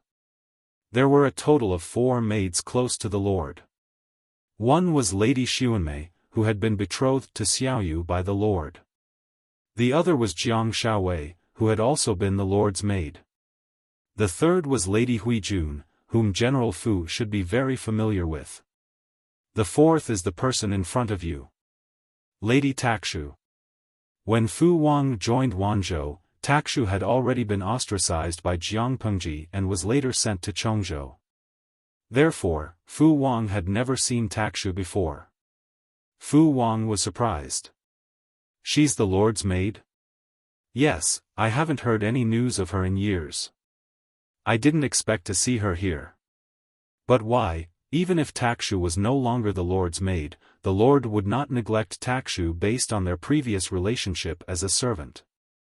Even if she was not rich, it would not be a problem for her to be content with a little bit of wealth. If Takshu betrayed the Lord, she would be betraying her master. Who would trust her? Qiguan Rang folded the letter and said lightly, "Keep this person in custody and let the Lord deal with her. It's not convenient for us to do anything." Fu Wang hesitantly pointed at the letter in Qiguan Rang's hand. "This woman is easy to deal with. Then this letter and map. If the Feng family betrays the Lord, Wanzhou will be the next county. This is irrefutable evidence. If the evidence is proven to be real, will the Lord let the Feng family go?" Hearing Fu Wang's voice, Takshu became nervous. She held her breath and waited for Qiguan Rang's reaction. Qiguan Rang said, "How can we convict the Feng family based on a letter whose authenticity is unknown? Even if the letter is real, if we attack the Feng family now, won't we be forcing the Feng family to rebel in advance and forcing Huayu, who is at the front lines, to make a choice between the family and the Lord?" Fu Wang wanted to say something, but Qiguan Rang gestured for him to detain Takshu. "General Fu, we can't be too hasty." Qiguan Rang smiled. "Don't you think that Lady Takshu is really strange?" Fu Wang nodded. "She is indeed a little strange." Qiguan Rang said, "This matter involves too many people. It's better to suppress it first. This matter concerns the Feng family's position. We have to be more cautious." Qiguan Rang shook his head. "The Feng family is easy to deal with, but I'm afraid it will cause the Lord and the old master to fall out." Fu Wang was shocked. The Lord and the old master. What does this have to do with them? Qiguan Rang explained to him, Takshu was the Lord's maid in the early years, but she was personally chosen by the old master. The Lord sent Takshu to Chongzhou to send her back to the old master's side. Based on this relationship, does Takshu and the Feng family have anything to do with each other?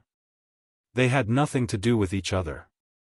Even if the Feng family was really muddle-headed, the messenger should not have been Takshu. This person's relationship was too inexplicable. Fu Wang immediately understood and felt that things were getting tricky. Qiguan Rang thought about it and wrote a letter to Feng Gui, who was at the back of Wanzhou, briefly explaining the situation. No matter what, this matter could not be hidden from the Feng family.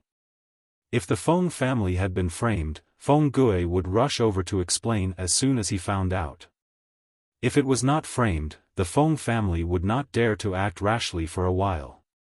Of course, the possibility of the Feng family being framed was almost 100% unless Feng Gui was kicked in the head by a donkey to betray them. At this moment, Feng Gui was responding to his father's call to send his two legitimate sons to the Golden Scale Academy. Unsurprisingly, the next generation of the Feng family would be handed over to one of these two children. This indirectly expressed the Feng family's attitude.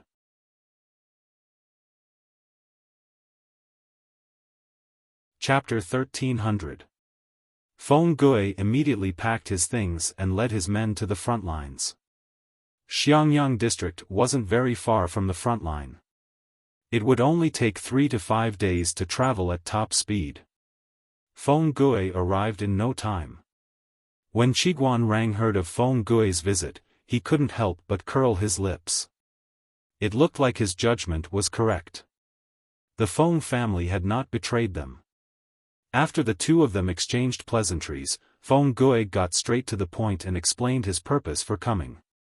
Qiguan Rang took out the letter and handed it to him. Qiguan Rang said, "This letter was found on the spy's body." Feng Gui carefully took it and glanced at it. His eyes widened in shock.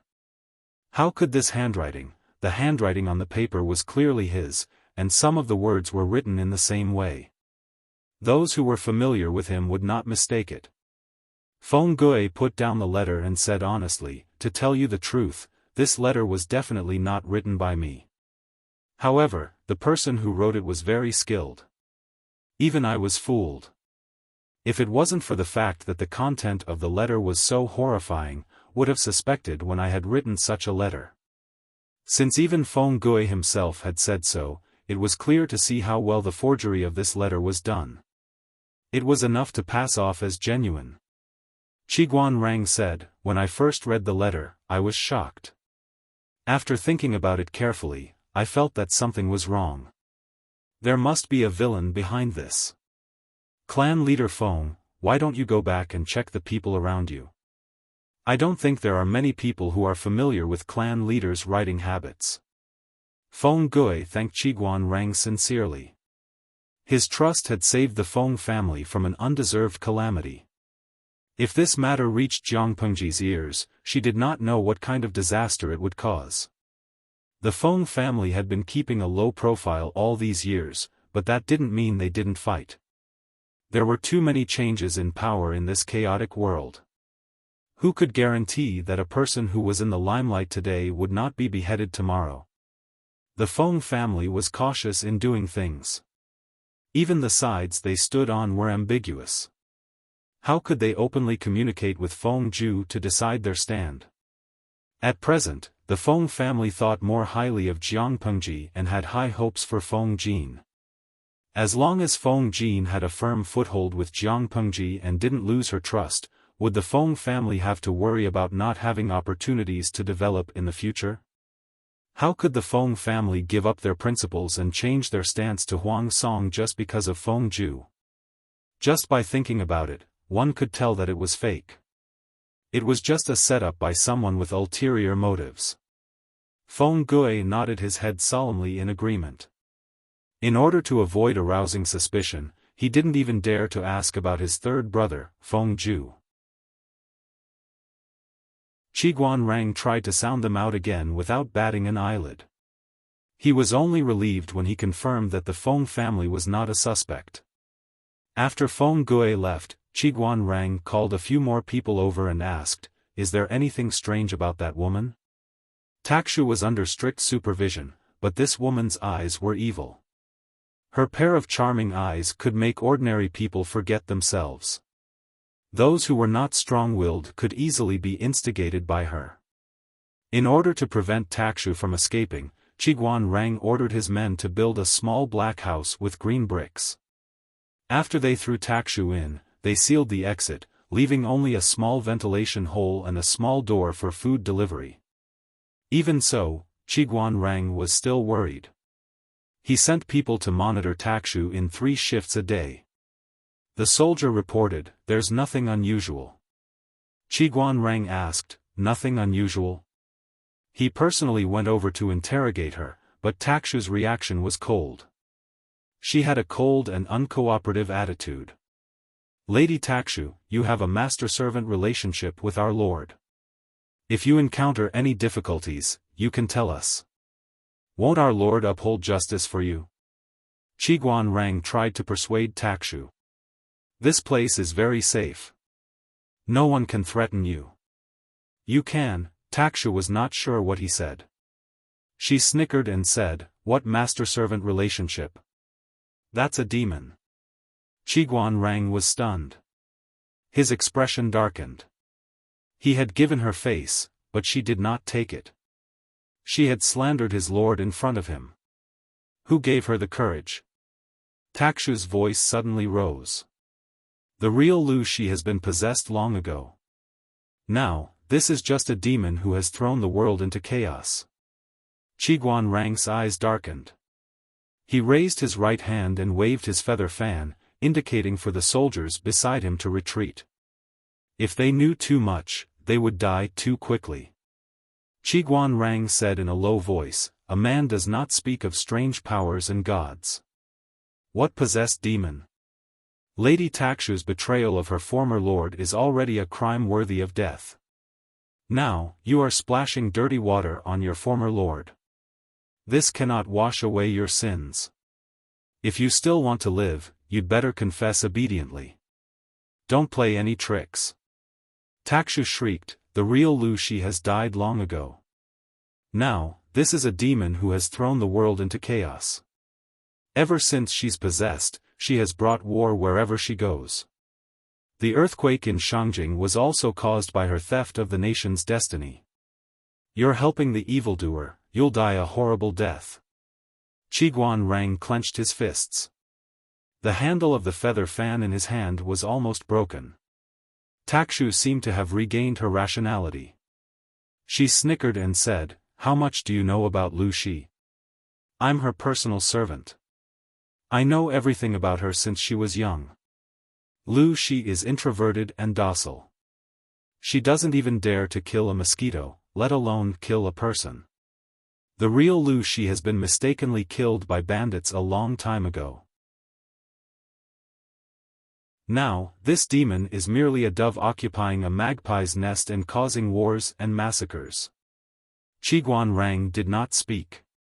Takshu continued, "That demon is extremely terrifying. She possessed someone else's body, stole someone else's family, and used Lu Shi's identity to do whatever she wants. I hate it.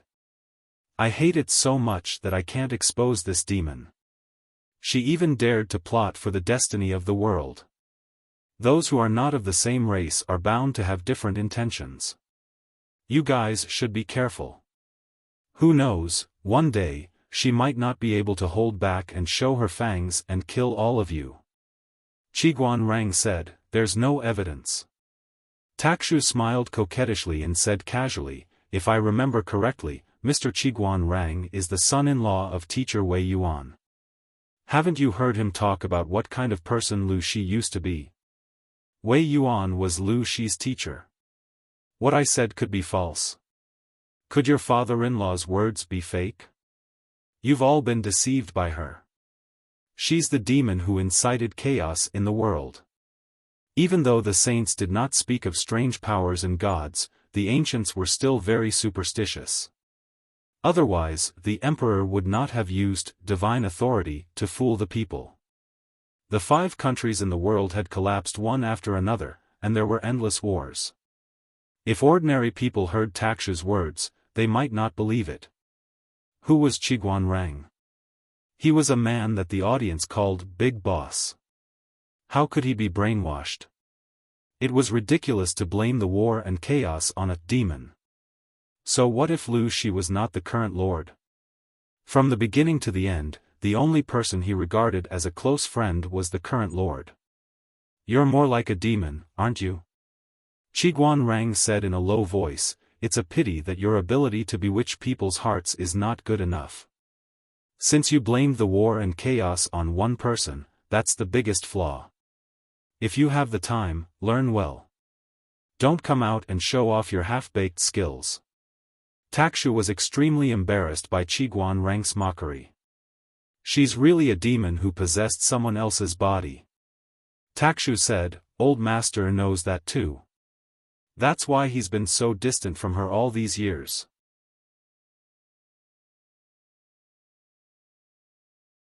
Chapter 1301. Takshu's eyes flashed with horror, but Qiguan Rang could not see it as she was in the dark room. Are you really not afraid that she is a demon who has possessed a body? In terms of eloquence, of course, Takshu was no match for Qiguan Rang. She simply did not want to humiliate herself. She could only think of another way. Let's not talk about whether he's a demon or not. Why should I question my lord just because of the one-sided words of a maidservant who abandoned her master? Qiguan Rang asked straightforwardly. Our lord is Rang's best friend. Who are you? You're just a maid who abandoned her master. On one side was the lord, and on the other was a maid who abandoned her master.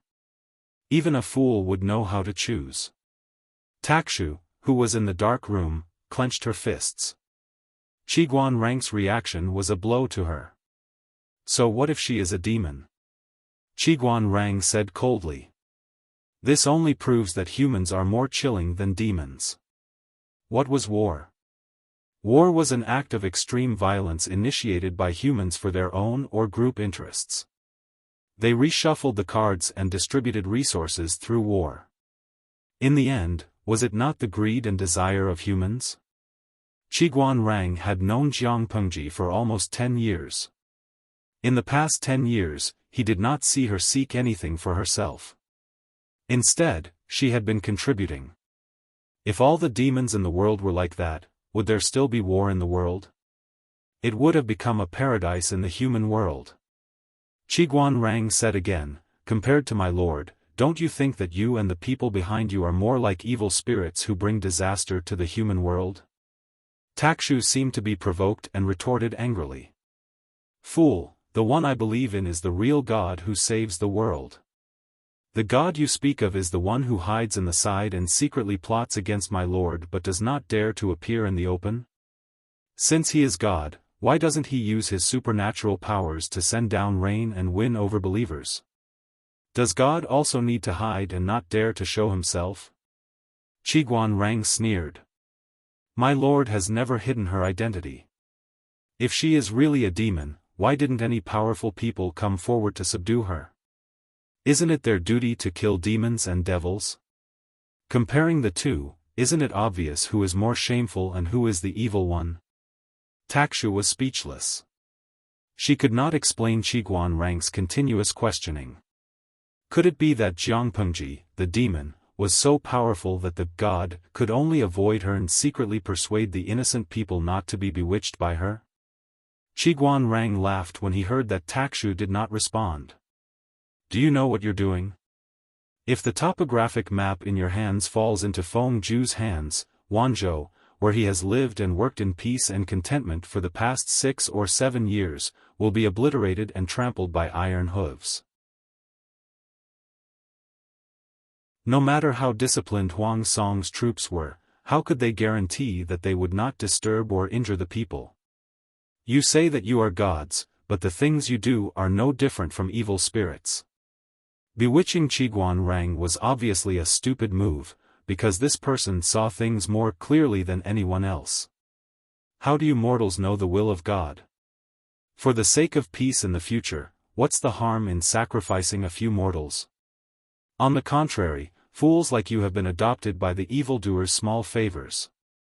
You're simply too stupid. Takshu sneered. There was a hint of madness in her voice. Let's wait and see. A demon will always be a demon.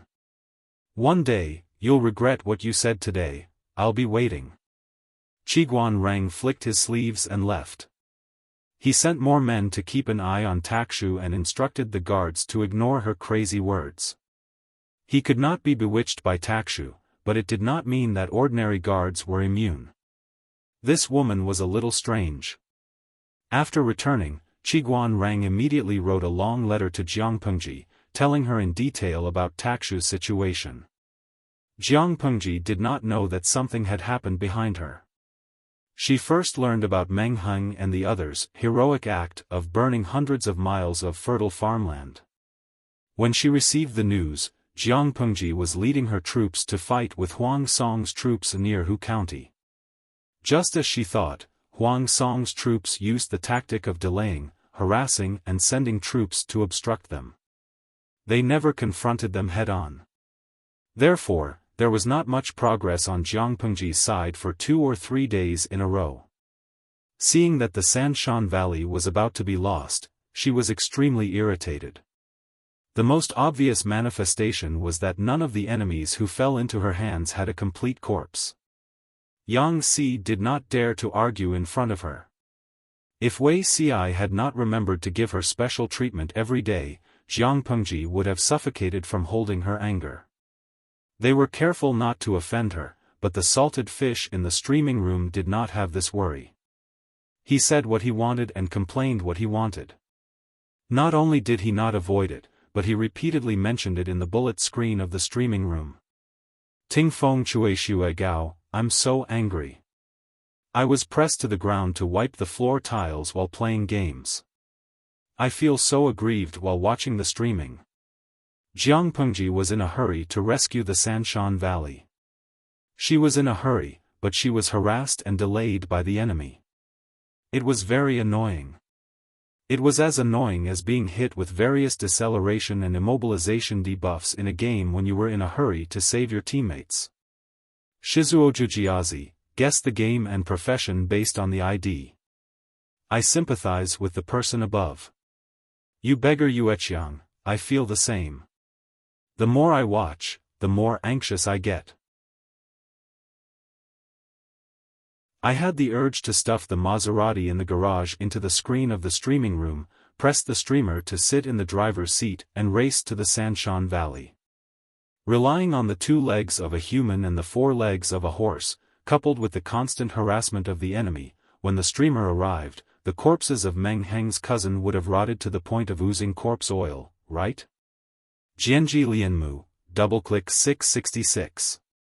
The person above is so rich. Pengji Chioa, I have to remind you seriously, can the chassis of the Maserati withstand this kind of road? 850,000 salted fish gathered together. You can't expect them to not go astray. Often, the topic will go astray. Jiang Pengji felt annoyed just by looking at them. She simply turned off the bullet screen in the streaming room. Out of sight, out of mind. At that moment, a piece of news that was neither good nor bad came. A fire broke out near the Sanshan Valley. The fire spread and burned countless fertile fields. Fertile fields were burned? Jiang Pengji was surprised. How much was burned? The scout said, it said that the fire has been burning for 3 days and 3 nights. The losses are incalculable. Jiang Pengji knew that the fire was man-made. Meng Heng and the others had set it on purpose. Yang Si seemed to be mumbling, but he was actually speaking up for Meng Heng and the others. He said, we can't protect the grain, but we can't let Huang Song and the others take advantage of it. We have no choice. If Huang Song gets the fertile fields, he won't have to worry about the grain for the next year during the autumn harvest in 2 months. Huang Song had made Hu County the second place to fight for. Wasn't it for Hu County's grain? They were about to conquer the Sanshan Valley, but Meng Heng and the others did this.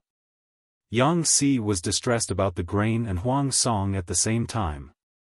First, Yuan Xian was cheated by Hua Yuan of millions of grains. Then, Meng Heng cruelly burned hundreds of miles of fertile fields. They were really unlucky. Huang Song was speechless.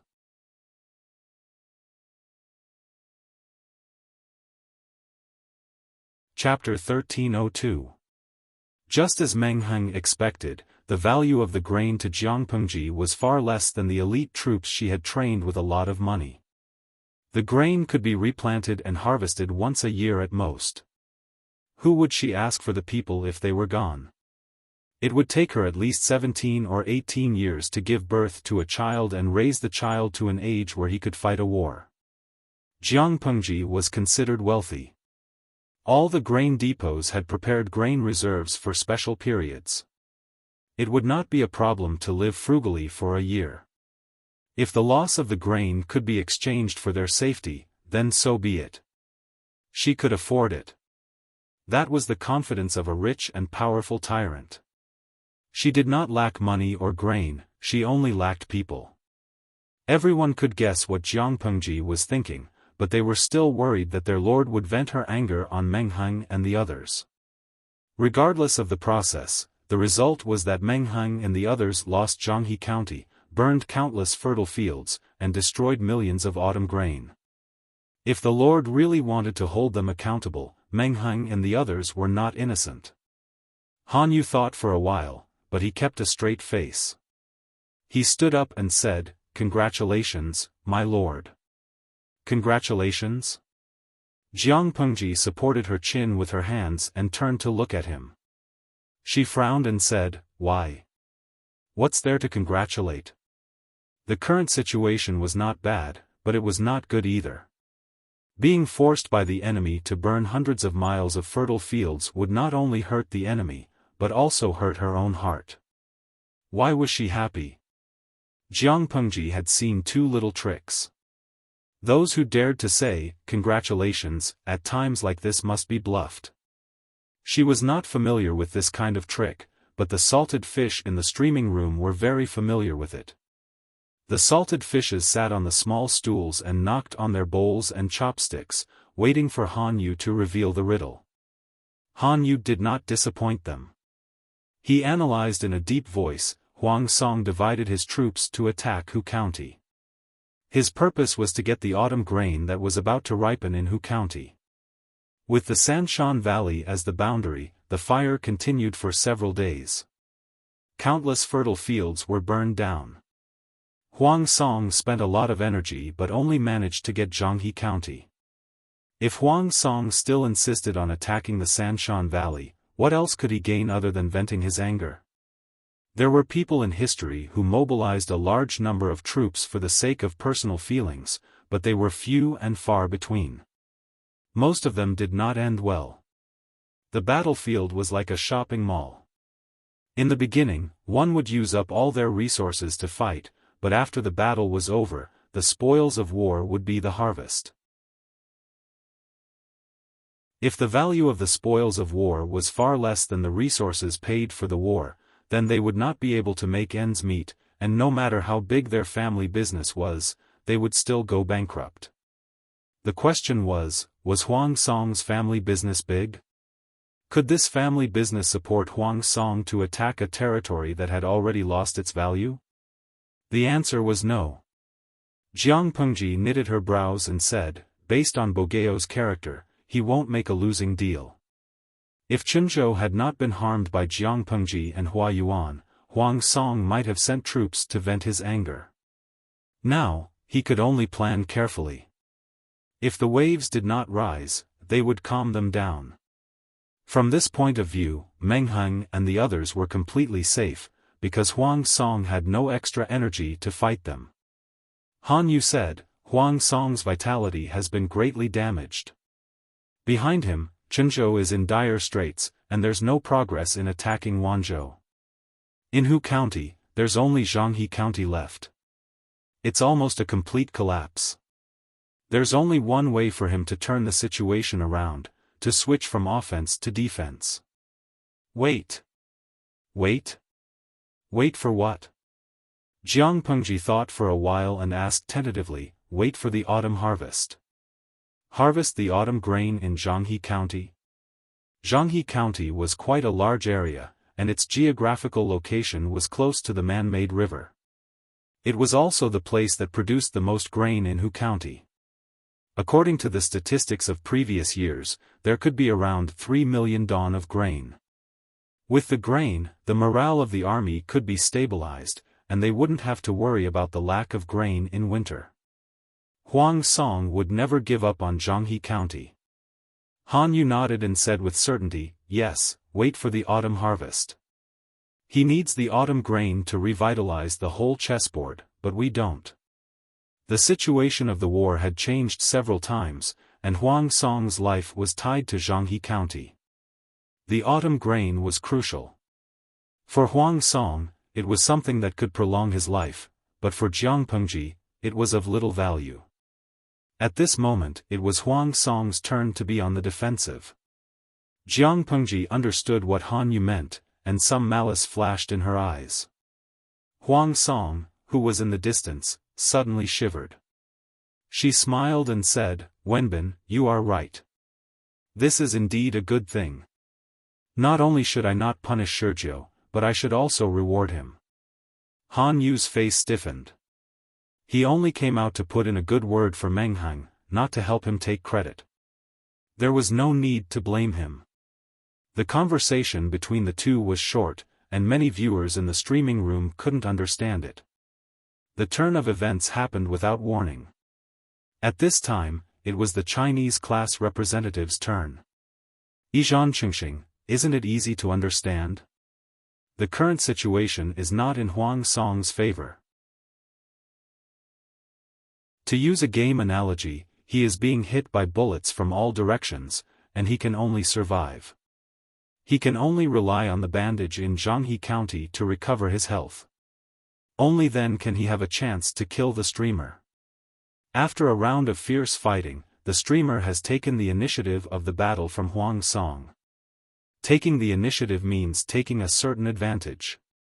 Now the streamer can either stabilize the situation and find a chance to give Huang Song a fatal blow, or take the initiative to attack and beat Huang Song until he has no chance to use the bandage. Saying Zhanlubu, there is another option, which is to burn the bandage in Huang Song's hand. After the analysis of the Chinese class representative, the idle people finally figured out the situation. However, what the hell is burning the bandage? It's not enough to burn 100 miles of fertile farmland, but also to burn Zhanghe County? Jiang Pengji, why not? When Huang Song learned that Meng Hang and the others had set fire to the farmland, he was so angry that he couldn't sleep for the whole night. His heart was burning with anger and all kinds of grievances. An emoticon could perfectly describe his current mood. I can't hold back my tears. I can't stand it anymore. Wow. JPG, however, Huang Song was a man who didn't easily shed tears. No matter how many tears he had to hold them back. The more he held them back, the more uncomfortable he felt. He was so angry that he lost his mind. He ordered Yuan Chong to lead the troops to attack the Sanshan Valley.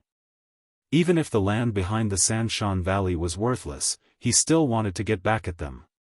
Before the troops could accomplish their mission, the scouts in the rear caught a group of suspicious people, which scared Huang Song so much that he instantly regained his senses. The group of people were disguised as ordinary merchants, but they had hidden flint, black oil, and bales of dry firewood on the cart. When the patrolling soldiers found them, they were secretly smearing the black oil on the firewood and preparing to ignite the wheat field. The smell of the black oil was strong, and the patrolling soldiers followed the smell to find them. If not for the patrolling soldiers' sensitive noses and timely discovery, Zhanghe County might have been burned. Once the black oil was ignited, it was not easy to extinguish it. Hundreds of years ago, the ancestors of the northern borderline, the Qiangu tribe, built the Rattan Armor Army. They were burned to death by Prime Minister Huangfu with the black oil. When Huang Song learned of this, he immediately ordered a retreat. He couldn't afford to offend them. Lu Lanting's men were all crazy.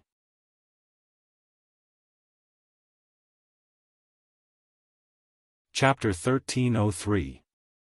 Huang Song didn't know if Meng Hang was addicted to burning, but he didn't dare to let his guard down. Meng Hang was indeed Meng Zhan's son and Lu Shi's cousin. He was ruthless to his enemies and to himself. Huang Song was terrified. He sent a large number of troops to patrol every day to prevent suspicious people from burning the wheat fields. Jiang Pengji had a big family business and was very generous. He couldn't afford to let his subordinates burn millions of acres of fertile land. He came back to his senses and explained the pros and cons in detail to Cheng Jing and Huang Song. Cheng Jing sighed and could only suppress the thought of venting his anger. When the autumn harvest was over, he wouldn't have to worry anymore. Before that, he had to bear with it. The originally tense atmosphere calmed down. Other than training every day, it was the repetitive patrolling and checking tasks. Not everyone liked boring tasks. Someone couldn't bear it anymore. Yuan Chong finished his training and noticed a familiar figure on the drill ground. His heart skipped a beat and he had a bad feeling. It was Yuan Xian's eldest son, Yuan Kuang. Yuan Chong hesitated for a while and took the initiative to greet him. He didn't want Yuan Kuang to accuse him of being rude and arrogant. Yuan Kuang's face was gloomy and his eyes were burning. He didn't look friendly. Yuan Chong sighed in his heart. He finally understood the grievances of military advisor Nie Sun. Nie Sun was strangely bitten by the mad dog Yuan Xian. He was strangely bitten by the mad dog Yuan Kuang. The father and son were poisonous. Yuan Kuang took the initiative to challenge him. The weather is nice today. Why don't you practice with me? Yuan Chong felt uneasy. He didn't want to accept the challenge, but he couldn't embarrass his opponent in public. Okay. Cousin, please. Although they were cousins, in reality, the two of them were already separated from each other. Their relationship was not close, and they did not speak much in the past. Yuan Kuang took after his father. Ever since he was young, he was always competitive and unwilling to admit defeat. When he was young, he was also fierce and aggressive. Yuan Chong usually took a detour around the other party, but he didn't expect to be blocked today. The two stood on the drill ground and cupped their fists. Before Yuan Chong could react, Yuan Kuang had taken the initiative and rushed forward with his sword. After 2 rounds, Yuan Chong's expression darkened.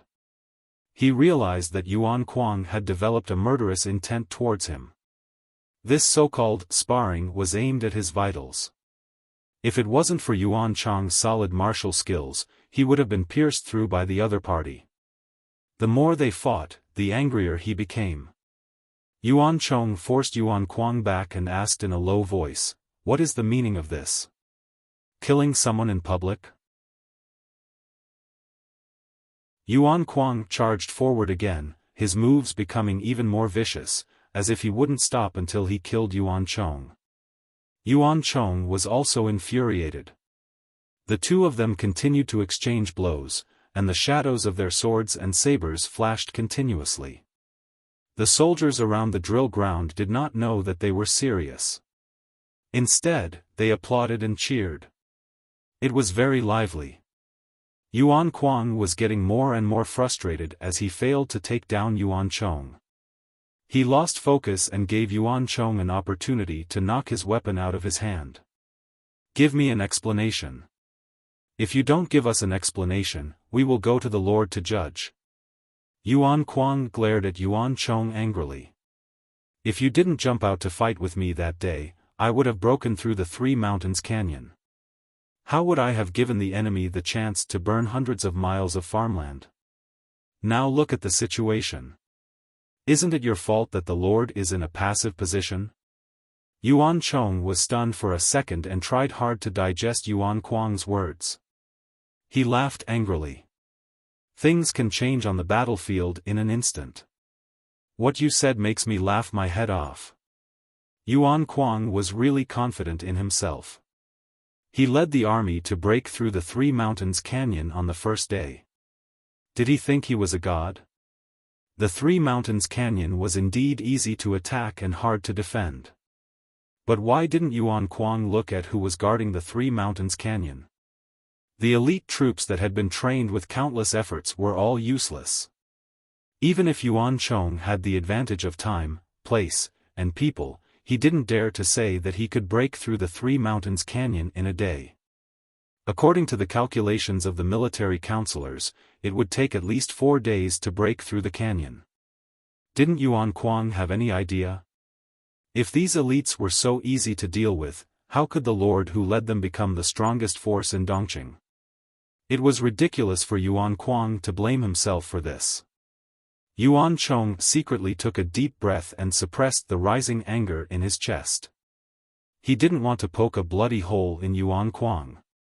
Yuan Kuang glared at Yuan Chong. "You can't do it, but it doesn't mean that I can't do it." He was very confident in himself. If he was the one who led the army to attack the Three Mountains Canyon that day, he would definitely be able to take it down and not give the enemy a chance to cause trouble. Yuan Chong, on the other hand, had made a military pledge at that time. What happened in the end? The Three Mountains Canyon was taken down. Yuan Chong was a gentle and low-key person. He didn't want to fight with others, but Yuan Kuang wouldn't let him go. He was very annoyed. Yuan Chong had no choice but to secretly ask Qing Jing for help and inform the Lord Huang Song through him. When Huang Song heard about this, he was even more annoyed. How did Qinzhou become like this? Wasn't it all because of Yuan Kuang's father, Yuan Xian? Yuan Kuang didn't reflect on himself and was a low-key person. He even jumped around everywhere, which was really an eyesore. Huang Song would show some mercy to Yuan Xian, but he wasn't so gentle to Yuan Kuang. He reprimanded him for his one-stop service. Yuan Kuang felt wronged. Because the Three Mountains Canyon was safe, Jiang Pengji didn't send troops to attack Zhanghe County.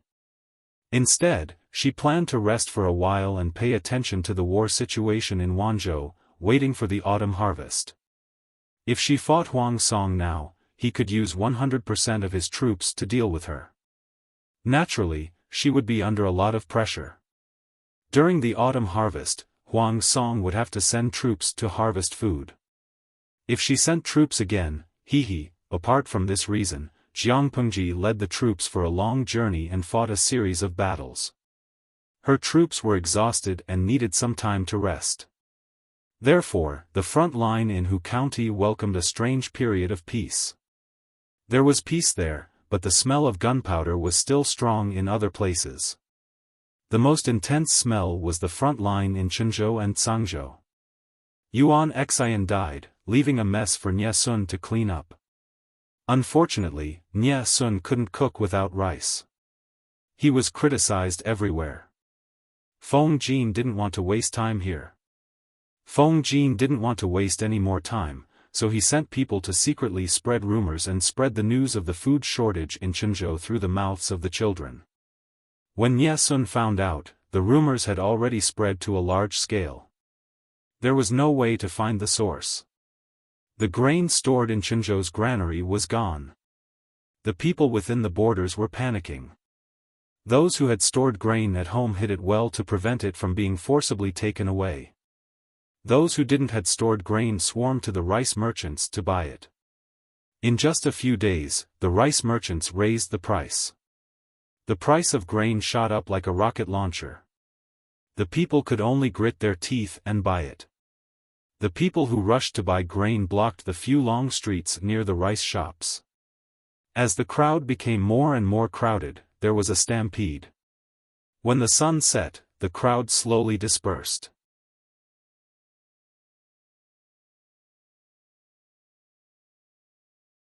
Chapter 1304. The incident was so big that it inevitably reached Nie Sun's ears. Nie Sun stared blankly ahead, his eyes lifeless. The soldier who reported lowered his head in fear, feeling uneasy. After a while, Nie Sun still didn't move. The soldier plucked up his courage and looked up secretly. He saw Nie Sun holding his shoulder with one hand and holding the table with the other. His knuckles were white from the force and his pale forehead was covered in sweat. The soldier was stunned. He saw red and black blood seeping out of Nie Sun's clothes. He didn't care much and hurried forward to help Nie Sun. Nie Sun fell to the side. Medic! Medic! Help! Nie Sun's old injury reappeared. The wound on his shoulder that had just healed opened again. Fortunately, the wound wasn't long, otherwise it would be troublesome. After the doctor treated Nie Sun's wound, he gave the apprentices a prescription and asked them to get the medicine. Nie Sun slowly woke up. Is the military counselor awake? The deputy general who was guarding the bed shouted, and the other people also came over. Everyone immediately heaved a sigh of relief. Nie Sun's face was pale and his eyes were confused. It took him a while to recover his memory before he fainted. He was calm and comforted everyone in a weak voice, "I'm fine. I'll be fine after 2 days of rest." One of the deputies said angrily, if those profiteers didn't take the opportunity to make money from the disaster and raise the price of grain, the military counselor wouldn't have fainted. Merchants pursue profits, and those who are ambitious are few and far between. They're just a bunch of greedy people. As long as they make money, why would they care about anything else? The situation in Chenzhou wasn't good. Those businessmen didn't fear death and took the opportunity to make money from the war. What a bunch of black-hearted people. They're short-sighted. They only care about profit. Why would they care so much? Several deputies expressed their anger. They wanted to send troops to kill all the black-hearted businessmen in the city who raised the price of grain. The more they spoke, the angrier they became. Their voices grew louder and louder until the military doctor interrupted them. "Generals, the military counselor needs to rest and shouldn't make a ruckus. You can come back tomorrow if you have anything to say." Nie Sun's skinny hand reached out of the quilt and waved weakly, signaling the doctor to stop talking. He asked weakly, "What's the situation outside?"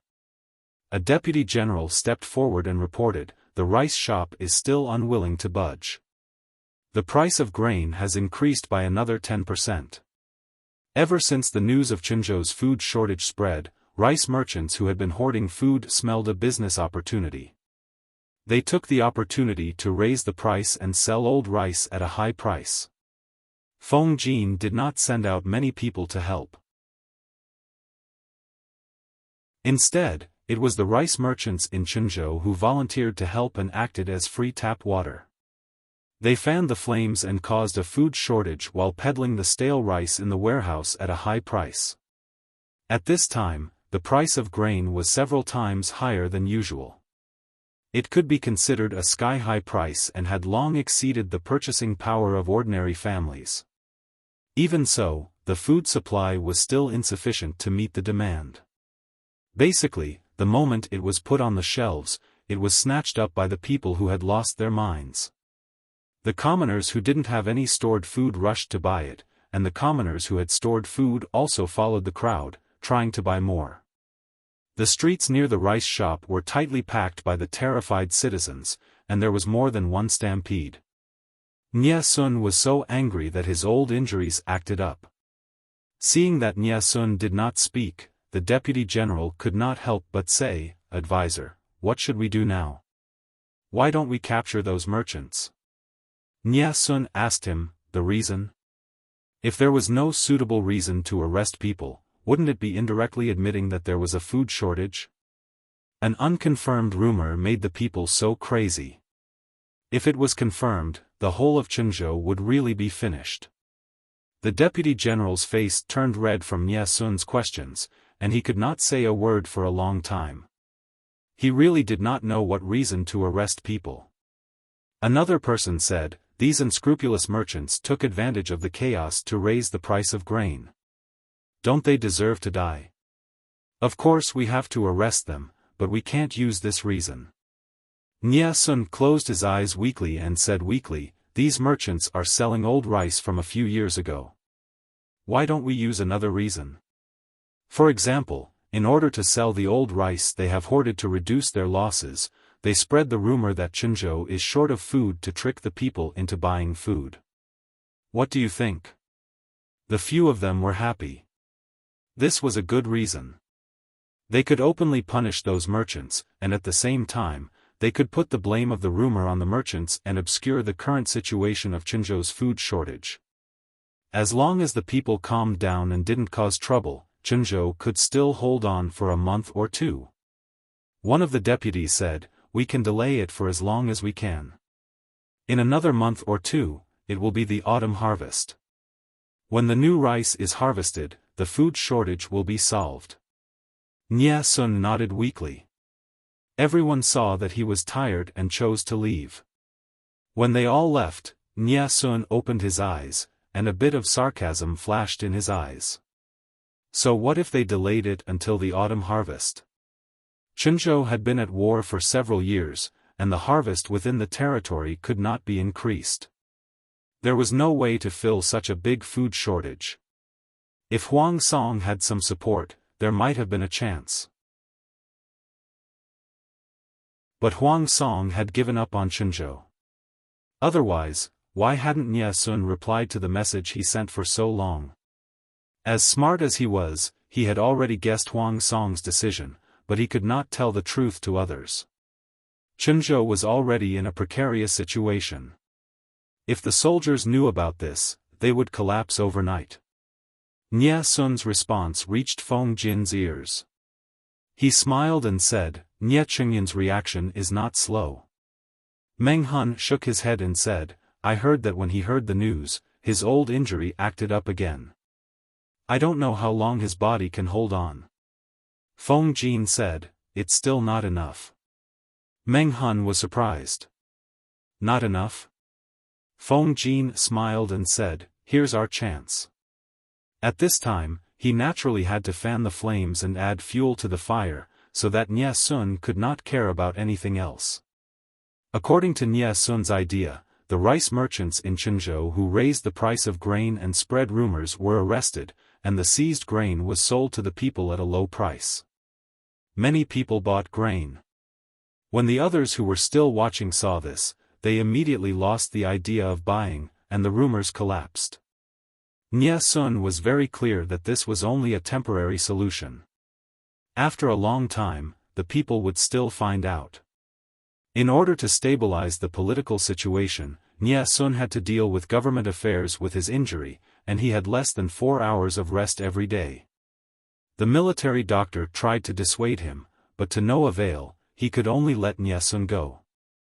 Since the old injury broke, Nie Sun's condition was repeated.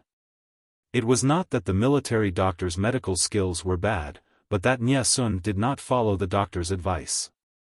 Late that night, Nie Sun's body began to heat up again, and he drowsily slept for half the night. When he woke up, the room was dark. He tried to open his mouth to call for someone, but his dry throat could not make a sound. He could only sit up with difficulty and stagger out of the door. Nie Sun raised his hand and wiped his burning face. Even his breath was hot. What is that? He struggled to open his sleepy eyes and found that the sky in the distance was dyed with a layer of orange light.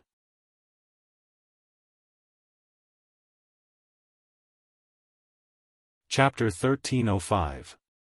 Fire? Where did it catch fire? Nie Sun's groggy brain seemed to have been cut by something. He immediately sobered up and grabbed someone. Where did it catch fire? The person did not recognize Nie Sun.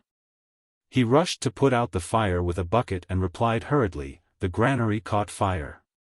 Nie Sun did not come back to his senses for a long time, as if he did not hear what the person said. At this moment, the military doctor who was in charge of taking care of Nie Sun realized that he was missing and hurried out to look for him. The military doctor rushed forward to support Nie Sun. "Counselor, where did you go? You still have a fever." Nie Sun grabbed the military doctor's arm and stared at him with bloodshot eyes. He asked word by word, "Where did it catch fire?" The military doctor's expression froze and he said awkwardly, "Counselor, your health is more important. Leave it for now. The generals have already sent people to put out the fire. It will be under control soon. Don't worry. Go back to the tent and rest." We'll deal with it tomorrow. Nya Sun's voice suddenly became sharp and he asked sternly, where did it catch fire? The military doctor answered with bloodshot eyes, It's the granary. Nya Sun choked when he heard this answer. He saw the world spin and his vision went from bright to dark. Soon, he passed out. The fire burned until dawn before it was extinguished. Less than 1% of the food was saved. On the afternoon of the second day, Nya Sun finally crawled out of the gates of hell and slowly woke up. However, he was not as energetic as before. His eyes were haggard. The military doctor who took care of him also noticed that there were several strands of white and gray hair on his head. He looked much older. Counselor is awake, Counselor is awake. Nya Sun was so tired that it was difficult for him to even speak. However, he forced himself to sit up and slowly looked at the crowd. The granary caught fire last night. Did you find out the cause? Because of the high fever, Nya Sun's throat was dry and hoarse. It did not sound like a man in his prime, but more like an old man in his 70s. The high-ranking officers looked at each other, but no one dared to step forward and answer. Nya Sun was not in a hurry. Instead, he looked at them coldly. He changed the question. Is the fire under control? One of the deputy generals stammered, It's already been destroyed. Nya Sun asked again, How much food did you save? The deputy general said, The fire was fierce last night, and the night wind was strong. In addition, the weather has been hot and dry recently. The fire was hard to contain. Nya Sun looked at him silently. The deputy general was ashamed under his gaze. He decided to say, the rations were badly burned. Not a single one of them survived. After he finished speaking, everyone stared at him accusingly. The military counselor was already in a very bad situation. If he didn't know how to speak tactfully, what would he do if he really angered the other party? Nya Sun did not faint. It was as if someone had pulled out his backbone. His back and shoulders had collapsed, and he looked dispirited. Not even 1 out of 100 survives, he muttered to himself repeatedly, which made people feel sad and uncomfortable. Originally, they could survive until the autumn harvest, and Chunzhou could survive for a while. Unexpectedly, a fire burned all the rations they had. He let out a long sigh, knowing that there was no way to fight this battle. Chunzhou had no other choice but to surrender. Nya Sun could stubbornly defend to the end, but could the soldiers with low morale endure hunger and defend Chunzhou? He asked again, Did you find out the cause of the fire in the granary? Everyone looked at each other, and finally, one person stood up to answer. Yes, we found out. Nya Sun asked, What happened? In order to prevent the enemy from attacking the granary, Nya Sun sent a large number of soldiers to guard it. The patrols were rotated every 15 minutes, and the location of the granary was a top secret. How did the enemy still manage to burn the granary under such a strict defense? If it was not a man-made disaster, could it be a natural disaster? The deputy general stammered, and after a long while, he finally said a few words and slowly pieced together the whole story. This matter had to start from the time Nya Sun sent people to capture the black-hearted rice merchants. He used the excuse that rice merchants were selling old rice and creating trouble as an excuse to arrest many rice merchants and confiscate their grain reserves.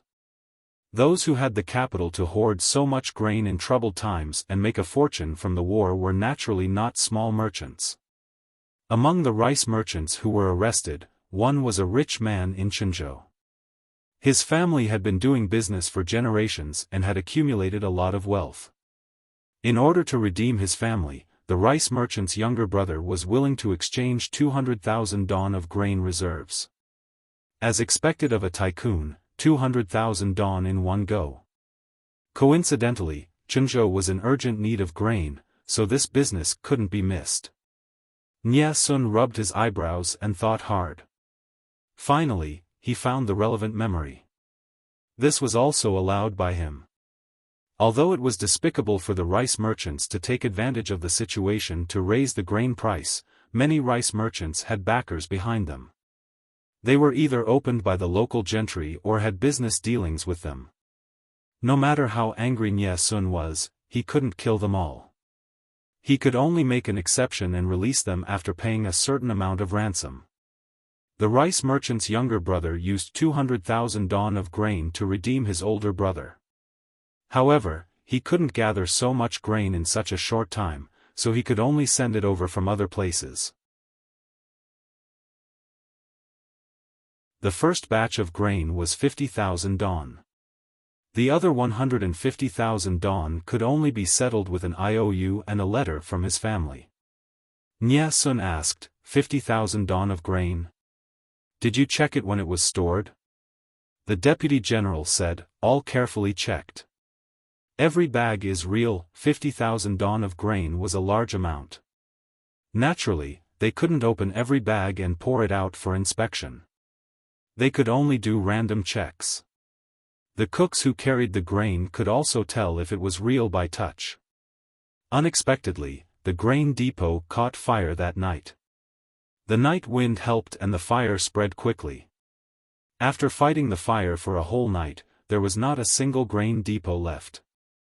When the deputy general sent troops to catch the rice merchant, he had already escaped with his family last night.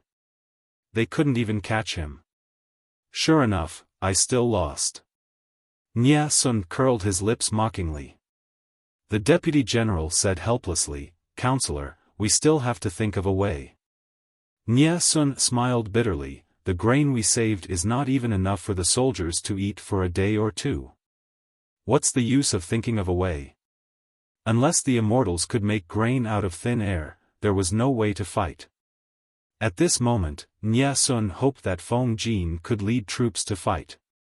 At least, he could drag a few people down with him before he died. However, Feng Jin didn't do as he wished. Not only did he not send troops to attack, but he also sent people to start a fire in front of the formation to cook. Feng Jin said, it's not a loss to use 50,000 dawn of grain to exchange for Chenzhou. Meng Hun laughed, in order to curry favor with the Lord, that merchant not only doesn't want us to compensate for the 50,000 dawn of grain, but also wants to give us 200,000 dawn of grain. The situation in Dongqing was becoming clearer. These merchants also began to choose sides and invest. However, their lord was not so easy to curry favor with. Feng Jin said, we have to ask the Lord whether we accept it or not. Merchants chased after profit, and those with ulterior motives were few. They only had profit and money in their eyes. Chenzhou saw that Xia kingdom was about to collapse, and it was normal for the merchants with keen senses to take the opportunity to change sides. Feng Jin took advantage of the merchants' desire for profit and took the opportunity to give Nie Sun a heavy dose of medicine. You're tuning in to the Xiaofan's Wuxia Tales YouTube channel. Don't forget to subscribe and join us on this journey to catch the most captivating stories.